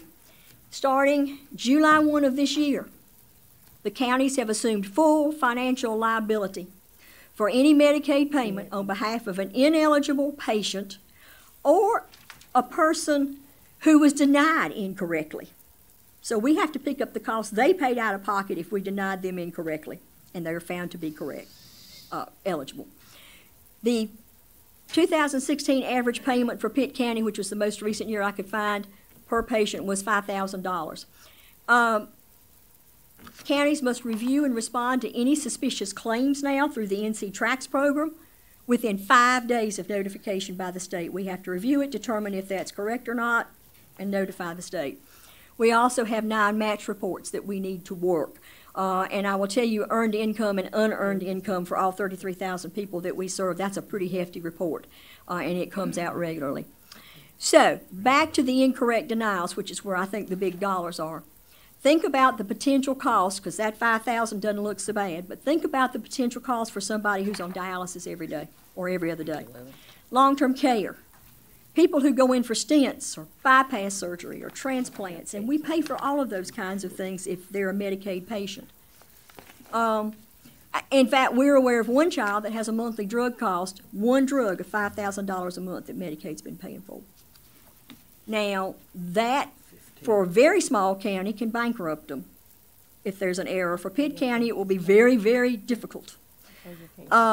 We've explored, can we get insurance? No, there's no insurance to do this. So, there's no waiver, there's no appeal, there's no threshold. When we were aware this law was coming, we, and I mean literally me and a few other folks, worked with our lobbyists to try and get some changes, to put a cap, to do some other kinds of things. Those were not listened to. We are on the hook for where we are. And these are cases if they're discovered in the state, any state audit or any federal audit. Now, if I discover a mistake and I fix it, then I'm okay unless it shows up in one of those audits. But, and I will say, and I'm probably jinxing myself for this year, but in last year's audit, we had no negative Medicaid findings. We do know that we have errors. We make errors. Nobody's perfect, and we find those errors with our own quality control. But we got to beef it up, and that's what we're talking about here. Jan, when the audit's done, explain how many of the cases the auditors are actually looking at, how that process. The auditors looked, and I think it was about 140 cases last year. I'm looking for Angela. Out of total caseload? Out of our 33,000 folks. So they looked at a very small number. The year before, it was about the same number, and I think we had maybe $8,000 in paybacks. So, but the wrong case. And there's no way I can guarantee to you, no matter what we do, that they're not going to find an error. There's no way I can guarantee that. But we work really hard to try and prevent that from happening. And Jan, just to add to that, in this year's audit process, our contract with Martin Stearns & Associates, you approved that a meeting or two ago. The cost of that is increased because they're going from 9, 10 specific areas to double that, right, Brian? 5 to 10. 5 to 10. and a lot of this is DSS related in terms of going deeper in, the state auditor is requiring this, holding counties quote-unquote accountable for errors. Right. And some of that, you know, I know all y'all remember that the state auditor did do a major audit of all counties, I think 500 cases per county, and there were 10 counties they looked at, and the results were horrible. The period of time they audited was the period of time NC FAST was being implemented, and the state was automatically giving everybody a month. Counties were going crazy. But that's the period that got audited, which now has, indicated that we're horrible in doing our jobs. We're now back on track. Things are moving much better. But again, we're going to make mistakes. Let me interject one other thought. Yes, sir. In line with what Ms. Elliott is saying in regard to this potential liability, we're going to assume and hope and pray our staff is doing these cases correctly, and they do a great job and hard work. But it is another rationale to continue to have a strong fund balance in case there are paybacks. Right. That would be a correct statement. Beginning January of 2019, the state is actually going to have us audited annually, every county, by the DHHS staff, in addition to the audit that we're having with Martin Starnes, and in addition to what the federal folks do with the state, which is pull counties cases. So there'll be more opportunity. Obviously, if we fail to meet the standards or have significant problems and go into corrective actions and so on and so forth, there is now a takeover provision in this piece, too. We already have the takeover provision for application processing. And by the way, we are still not in trouble on application processing. We are doing it timely, and our staff are to be commended for that. I think we're arguing 1 month that we were at 88% instead of 90%, and that's because one person mashed one button wrong on 16 cases, and that messed us up. And she did what she's supposed to do. She just said yes instead of no. Okay, so we're arguing that one. So we're going to be okay there. All right, so we're asking to help us with this to have 4 quality control positions added to the 6 we currently have. Right now, what we do is we review Medicaid approvals in order to ensure accuracy of all of our new staff. And I can tell you now our turnover over in the eligibility area has slowed down significantly.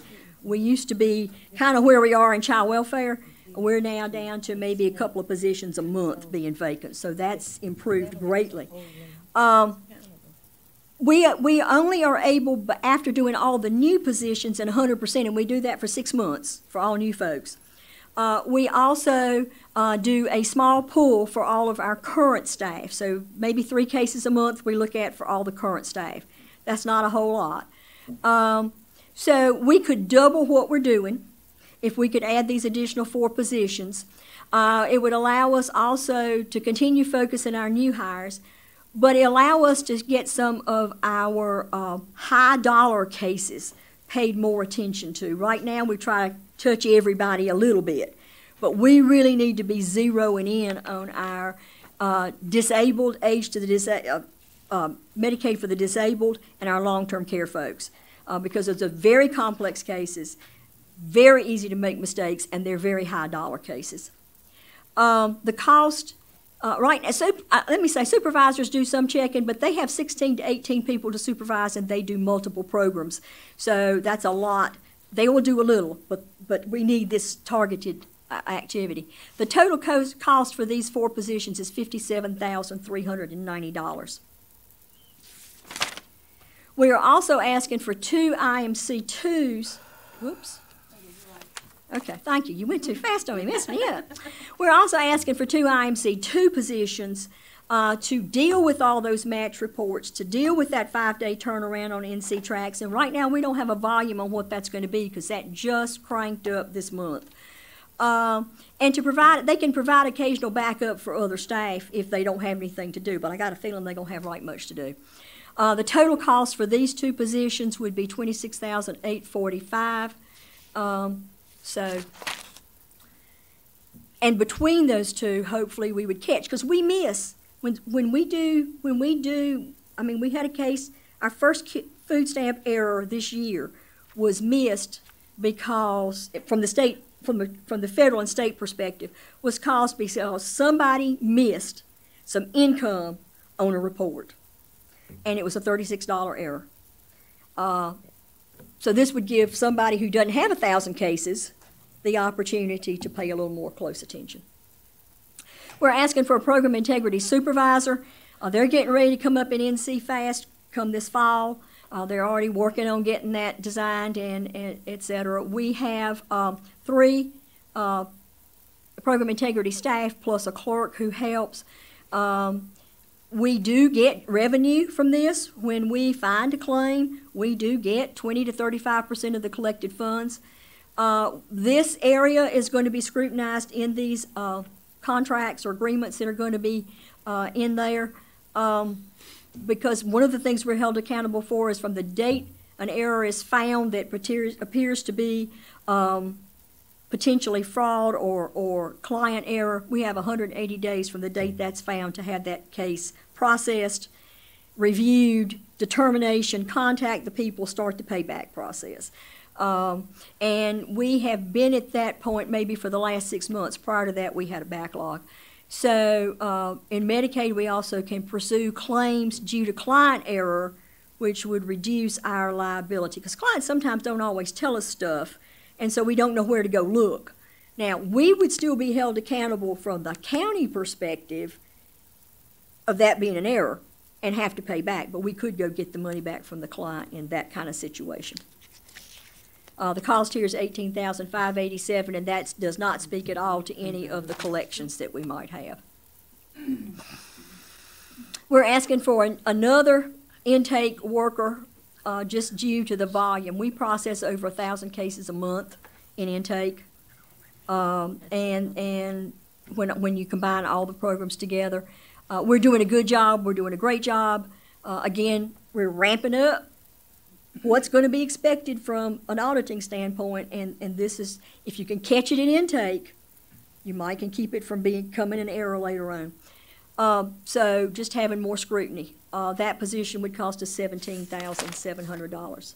So there are 8 positions for economic support services, which is a total of $120,529 the county cost. And there's more changes coming at the federal and state level. Some of them we don't totally fully know what's going to happen.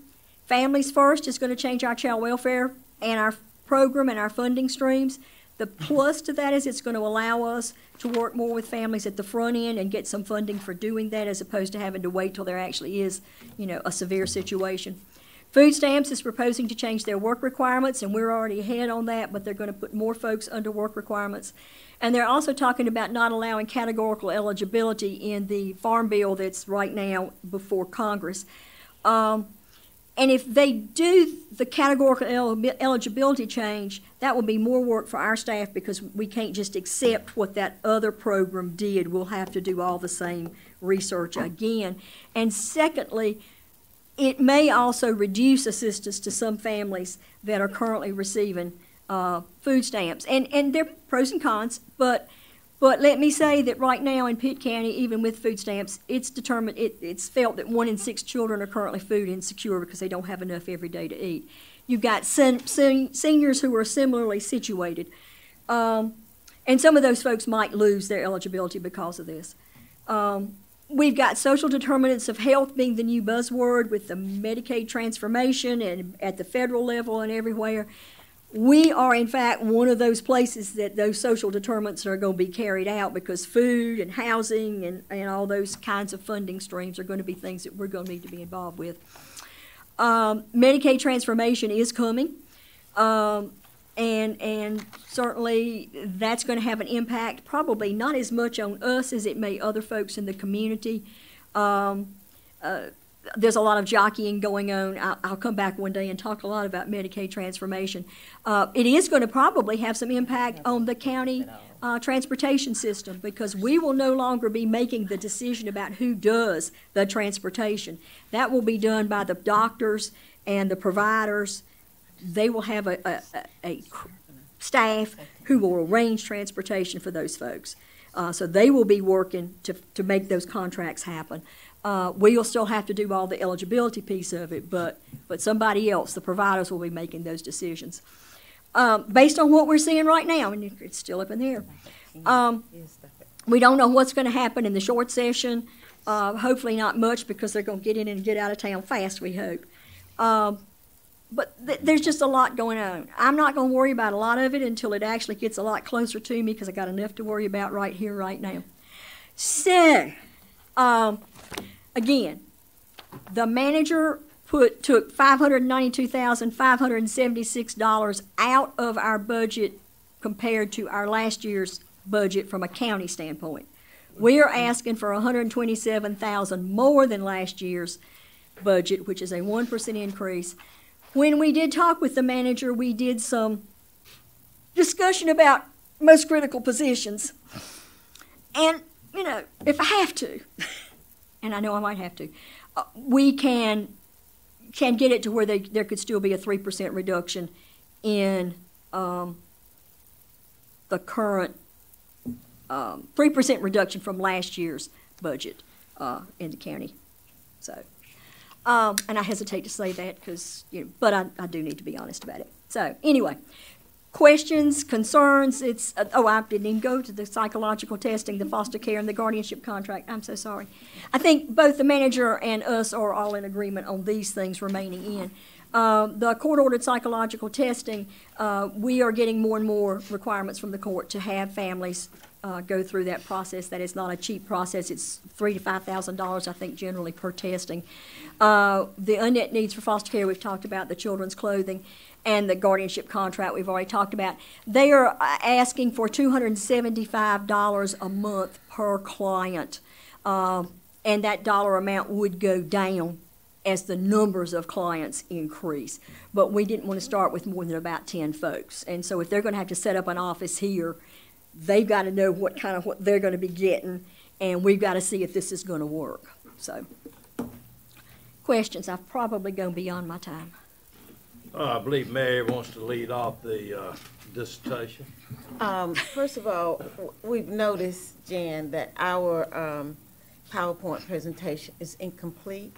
Okay. And so it might be good for us to have those extra pages. Some starts at 11 and mine stops at 10. So those are some things that need to be. Okay, we can get those emailed to you or hand them out to you for tomorrow. And the changes that's coming down and the constant level of poverty in our county impacts social services. And what is coming, those unfunded mandates that comes down the pipe from the state and the changes that social services are redoing, you don't know, do you? Yeah, there's a lot. So I want this board to be aware of that. It seems like she's asking for a whole lot, and there's a whole lot that's out there in Never Never Land. Yeah. And we started with a higher number than this, but we had worked it down to 18. So we want you to know about that. And then the rest, I think her report was very thorough on some things. Any other comments or questions? Oh, the social services in the schools. They come out of your budget, or do they come out of? We don't do social workers in the schools. Okay. The social service, social casework, the term, Lord, I'm getting tied up. Our the folks social go into worker the schools. in the school. Our social workers go into the schools to work with our children sometimes, but the schools fund the social work positions that they have. We have no involvement in that. When I see what I do have and listen to what you are saying, it's a prime example of something we have already spoken to with letters to the state. State and the federal government are dumping it all on us and sending no money our way. And it increases. It's not like we're just picking up things we've done in the past. And then the threat is to come in and monitor us. And if we're not right there almost 100%, you know, what are they gonna do? They don't have any of their money to take back. So anyway, it really is, this is a conundrum. Yeah.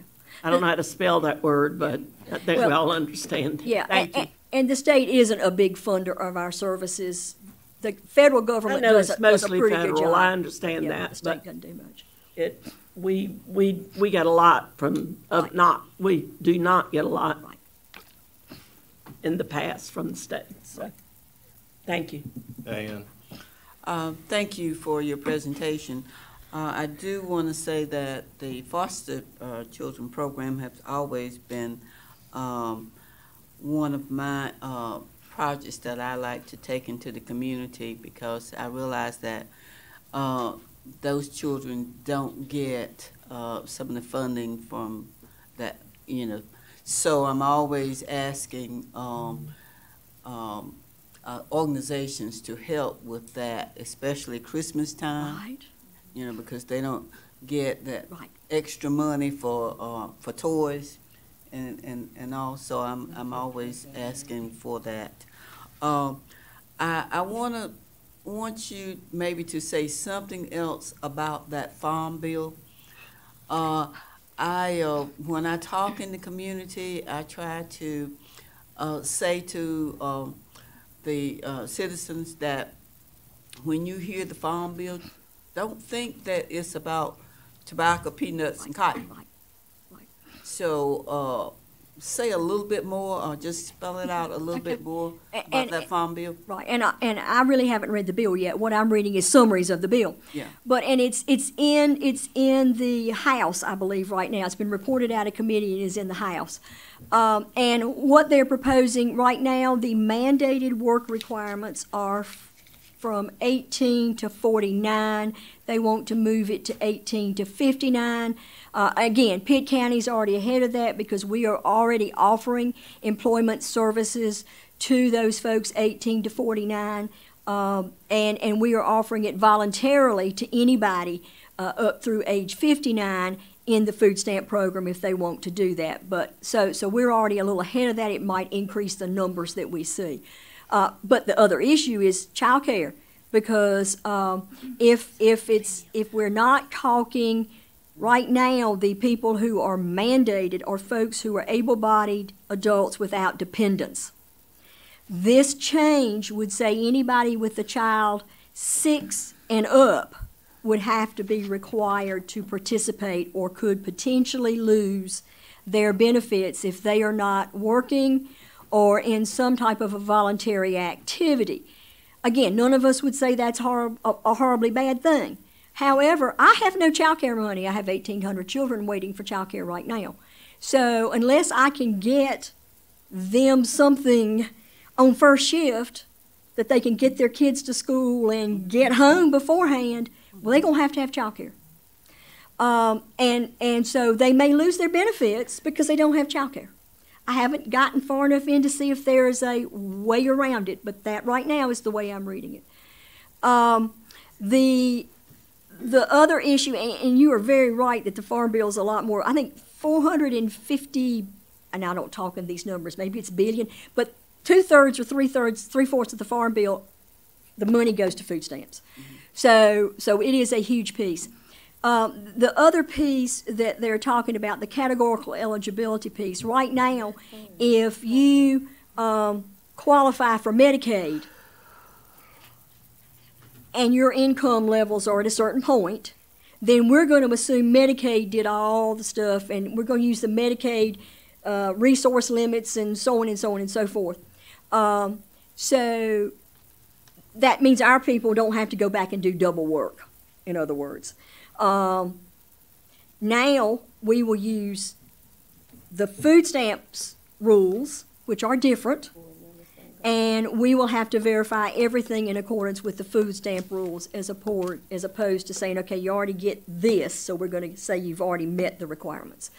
So that'll be more work for our staff, which will probably result in more staff, or could result in more staff. It will probably reduce some people from the food stamp rolls.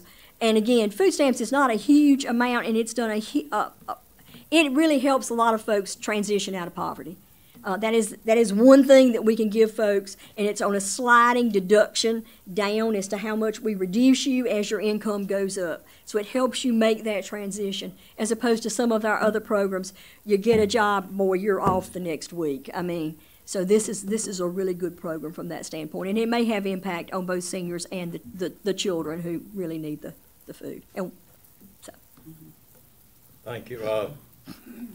Put your kissing hat on. Do you feel that the General Assembly or the feds or somebody is going to require a takeover of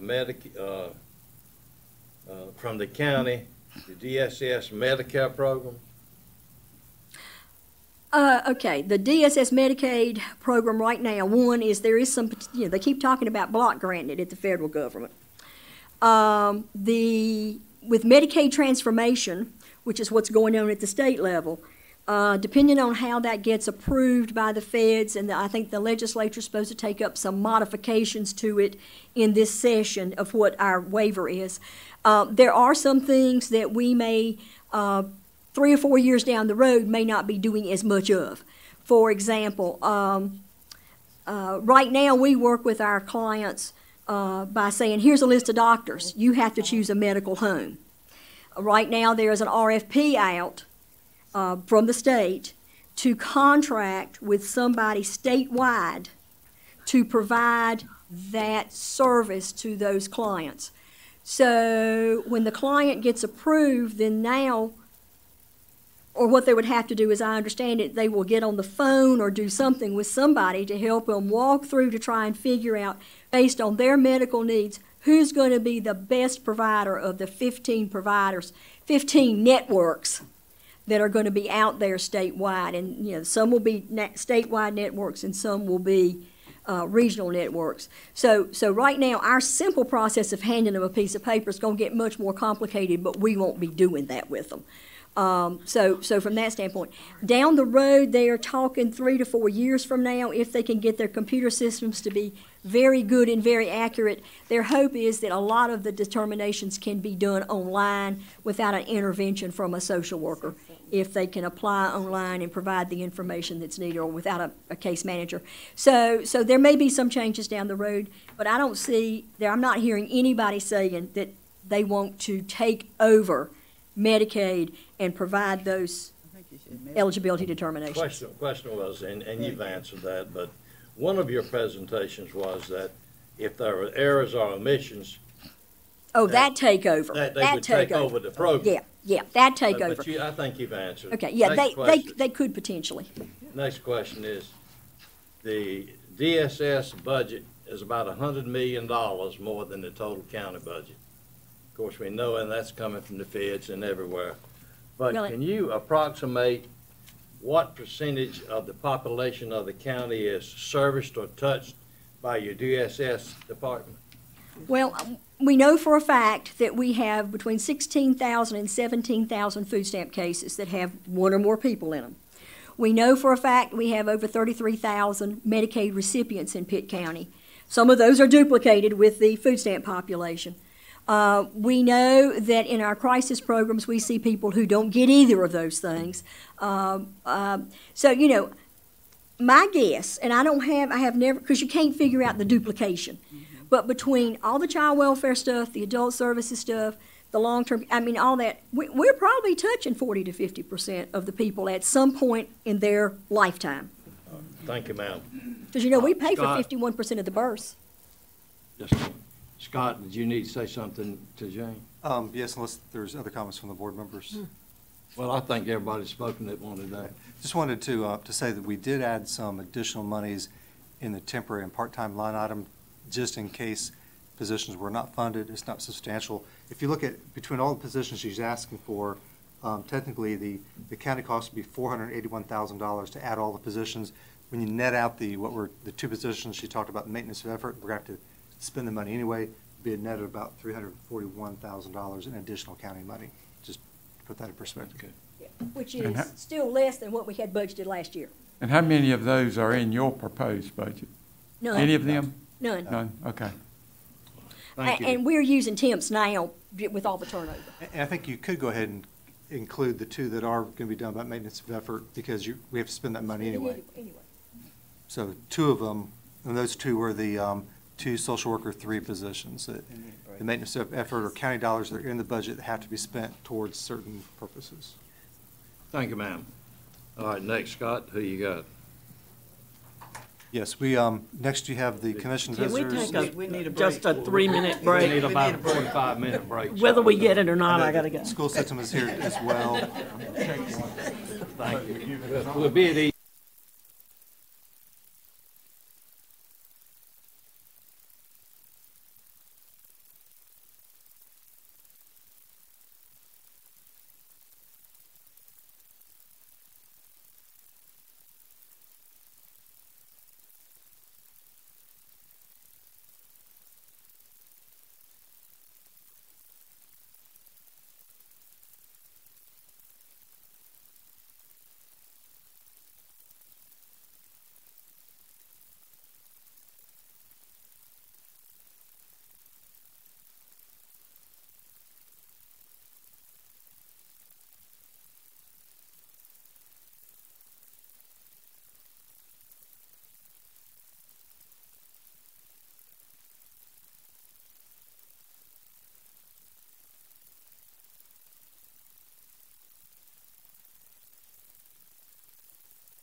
We will now resume our budget workshop.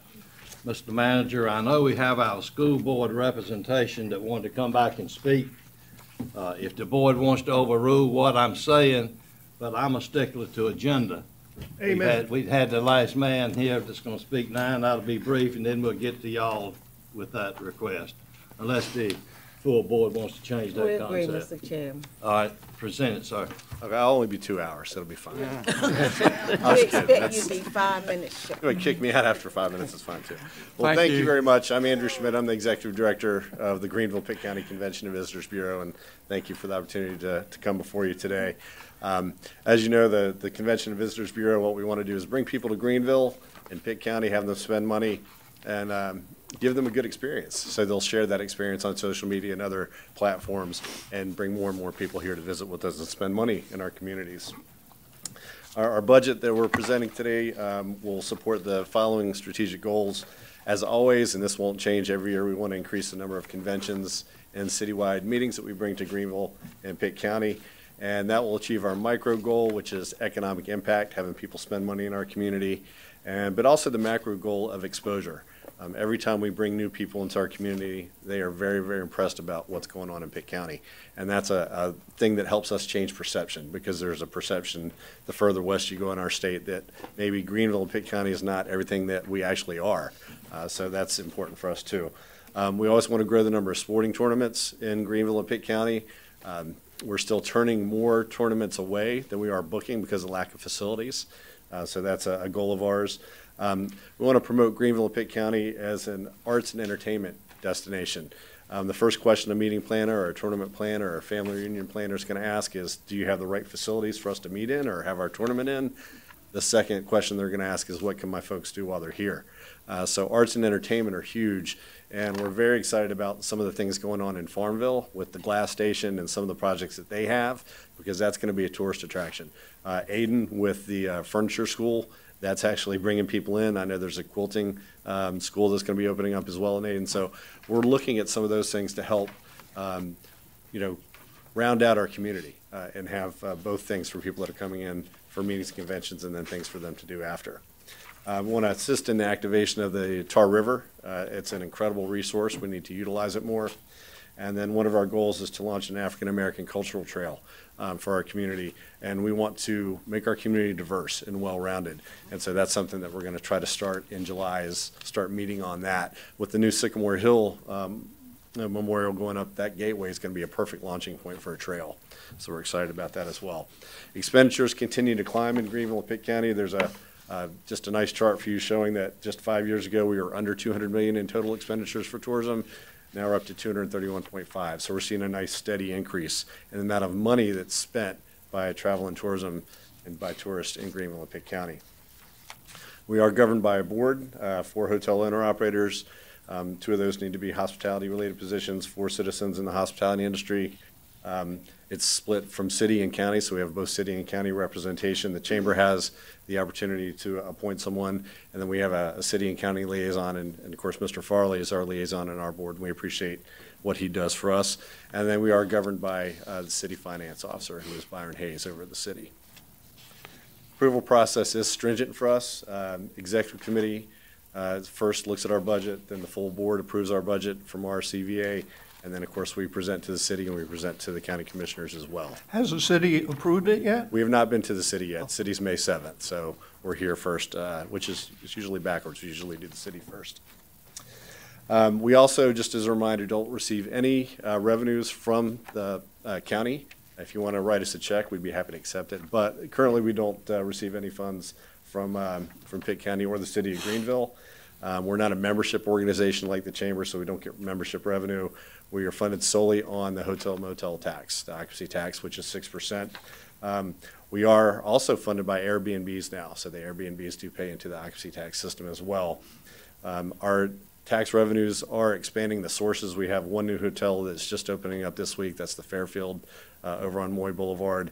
And I would imagine that with the bypass that's going to be taking place, we'll see another couple hotel projects going on that side towards the Aden area. We've had inquiries about that. And of course, there's talk of a hotel in the Uptown District. So we're hoping to increase the amount of hotel rooms that we have, which will help us with our tax revenues. Just a quick graph to show you how the money is spent. In 2016 and 2017, we collected about $2.3 million for the hotel motel tax. Of that, 1.15 went directly to pay off the debt on the convention center. That leaves 1.15 for the CVB. We take 1/3 of that and give it to the convention center for marketing, and we have 1/3 of that budget for our marketing and operating costs.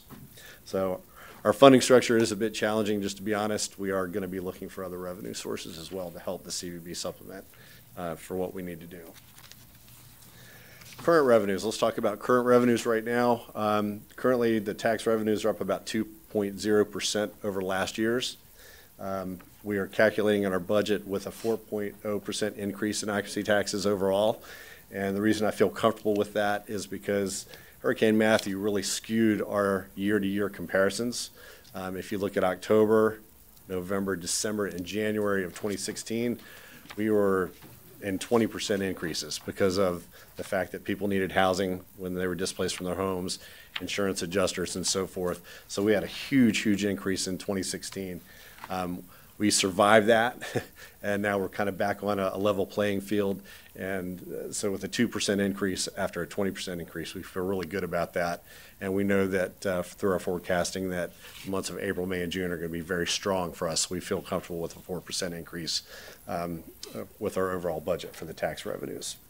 Also, the ADR, which is average daily rate from our hotels, and the RevPAR, which is revenue per available room from our hotels, are also stable and increasing just a bit. So we can look at that and say, okay, we know that our revenues are going to be a little bit more in the last quarter.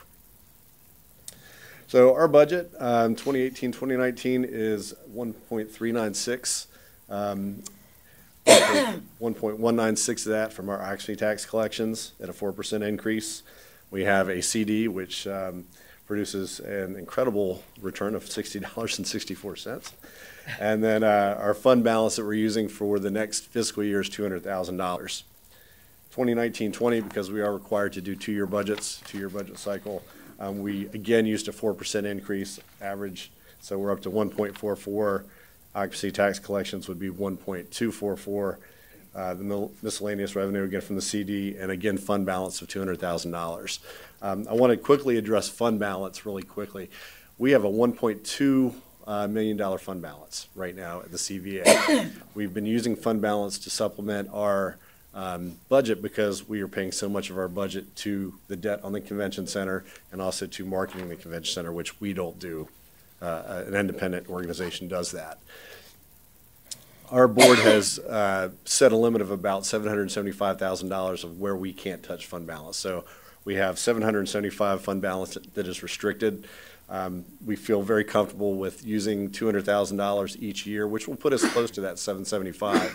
But we feel like the increased marketing plus some other revenue streams that we're looking at, we'll be able to leave that alone moving forward after 2020. Our idea is to really continue to really market this community hard and continue putting the gas pedal down. So in the budget for the next 2 years, and specifically the year that we're talking about, we will be increasing our marketing dollars. We have to market Greenville and Pitt County. Other destinations do it. Other destinations have more people that do it. So we've got to be out there and marketing Greenville and Pitt County and talking to people about coming to spend money here. We need to increase our advertising. Our advertising platform will be switching from print media. We'll still keep the print media, but we'll do a lot more digital marketing, retargeting, things like that. So we're excited about that. We are looking at an additional staff member for our staff in the sports marketing and convention marketing area. That person will split those two areas. Right now, we're missing out on opportunities for marketing because we don't have enough people. We want to rebrand the CVB, make sure that people understand that we are not Greenville, South Carolina. So we're going to do a campaign to rebrand our CVB and do a marketing campaign to really differentiate ourselves from our competition. The second year, 2019-2020, does have funds in it for a website redesign, which I think is important. And of course, staff education is very important. I actually require each staff member to be working on a certification throughout the year because if you stop educating yourself, you're behind your competition. So we do have money in for staff education as well. So again, the 1/3 of our budget does require us to send money to the Convention Center for marketing, so the 2018-2019 projections, just under $400,000, and the 2019-20 projections about $415,000, just under that. So by the interlocal agreement signed with the city and the county and the CVB, when that was first put in place, we give them those funds to market with. And really, that's it. We just continue to appreciate the commissioner's support. We've got to continue to market Greenville and Pitt County. Remember that our competition are other cities, Winston-Salem and Charlotte, and Asheville, and Wilmington, and Fayetteville, Chapel Hill, Raleigh, Durham. All those places are competing for people to come and spend money in their communities. So we've got to have that presence out there and continue to tell Greenville and Pitt County's story.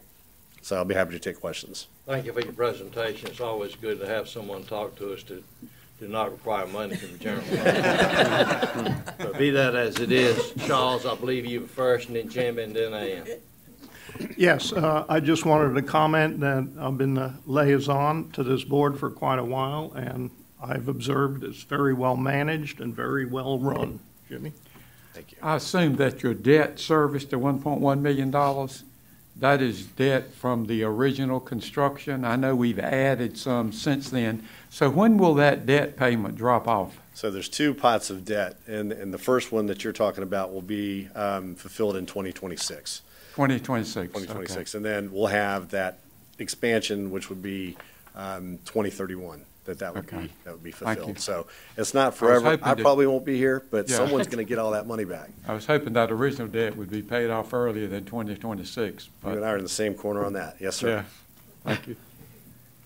Ann. Okay, thank you, Andrew, for your presentation.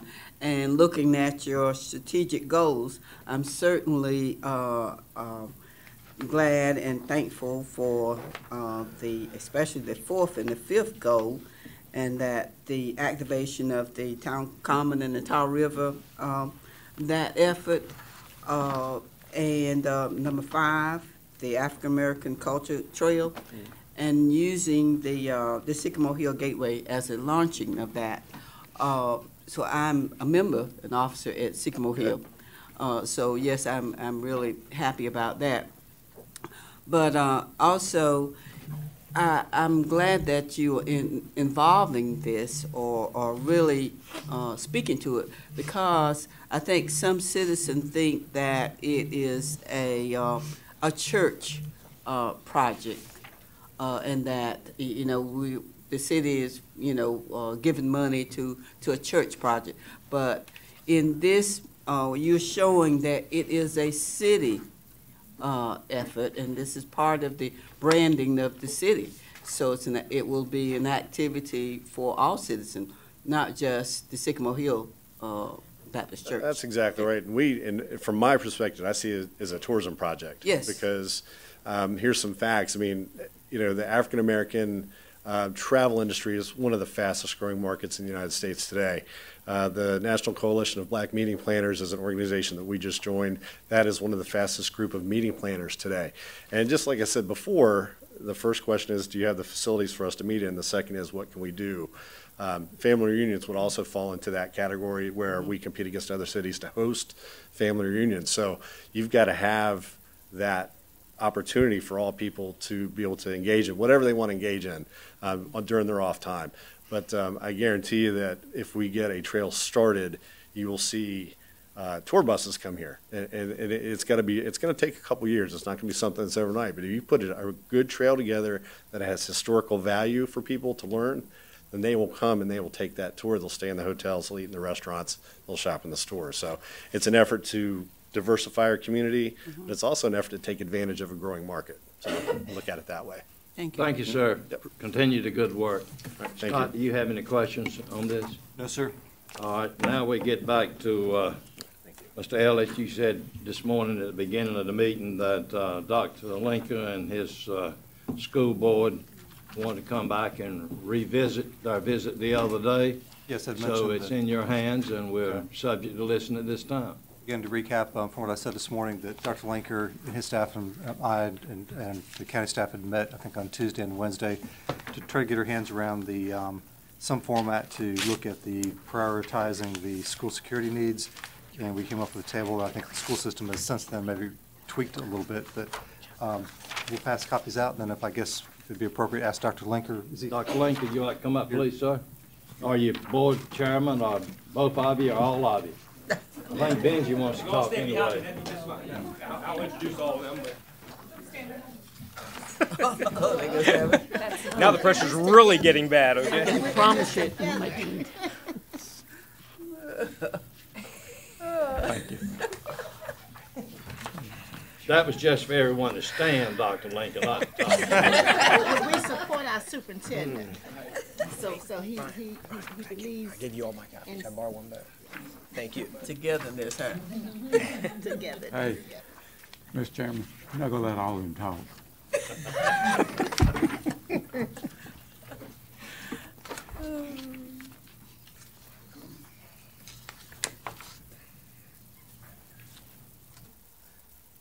Yes, sir. Okay. At our meeting on Tuesday, we had some more discussion on, from the county commissioners on prioritizing our list in a little more detail.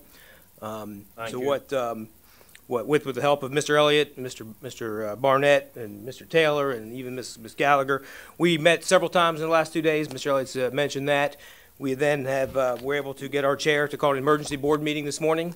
And if I could just take a second, make sure everyone knows who our board members are, since I think you have most of them still here this morning. Our chair is Miss Mildred Council, our vice chair, Miss Anna Barrett Smith. Then we have Betsy Flanagan, Mr. Benji Forrest, Melinda Fagundes, Miss Mary Williams, Caroline Doherty, and Robert Moore. And one of them, Mr. Forbes, was here this morning, but he had grandson duty, so he had to leave and go take care of that. So what we did this morning was pull all of our school security issues back together and look at where the priorities were amongst what the board members have been hearing, what we've looked at, and of course you can see there that the SRO positions in every school, another 25 positions. You see the costs there associated with all those items are listed there, but $2.15 million to land SROs in all of our remaining schools. And then going down the list, secure corridors, school counselors, internal cameras, bus cameras. There's also the need there to be truly honest that in some places, school corridors may not be the best option. You may want to skip down to something else, just in some of our schools, just because of the layout of the buildings. We had the conversation this morning. Where would you put the secure corridor at Walcoats, for example? I mean, there's only like 30 ways into the building, in the area. So it's things like that we would have to look at. But generally speaking, these are the items we looked at as priorities for school security within the school system. And as I mentioned previously, when we talked about SROs and maybe a conversation with the sheriff's department on how to run those through his department may be better for the county. I'm not sure how that would work, but those are certainly conversations we can have moving forward. But here's our list with the support of my board behind me. And this was a unanimous decision, by the way. Dr. Lincoln, we appreciate you and your board responding to some of our inquiries at the previous presentation. This accomplishes what I wanted as a view for a measuring stick. And does the board have any, and let me say this while we do it.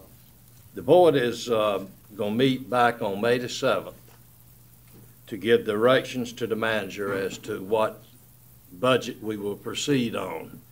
And we have all the information from the various and different agencies at this time.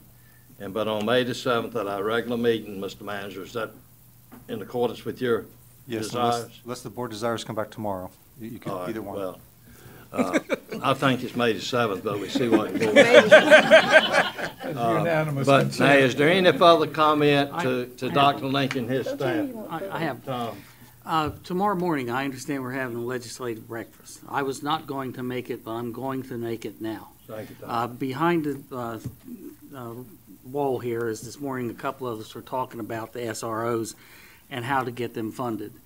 And I'm going to say the opinion of the ones that I was talking with this morning, that tomorrow morning that we go to that and that we don't just do little niceties like happen, but we become very insistent that the state of North Carolina, the legislature, take the responsibility or assume the responsibility that they have and start to fund the SROs and several of the school positions that we're already funding. I think that if all the counties, if 100% of the county boards were to approach that the same way, we could start to put pressure on them. But right now, I don't think we've done a very good forceful job. And I think tomorrow morning we have an opportunity, and I will be there. And I understand it's changed the venue to Country Club? Greenville Country We're going Club. to the Greenville Country Club. 8 Which a.m. one is that? That's the one off of Memorial Drive. Okay. And I what- just wanted to make sure. What time to make sure? 8 a.m. 8 o'clock in the morning, okay. Thank you. If there's no further business, do we have a motion? So move. So moved, second. All right, let's vote. Thank you, Dr. Lincoln. Benji, will you come in a minute, please? And thank you all very much for having Thank you. us this morning to present our top 5 priorities to you. Thank you, ma'am. Appreciate you. Thank you. We're dismissed. Yes, if you say so. All right.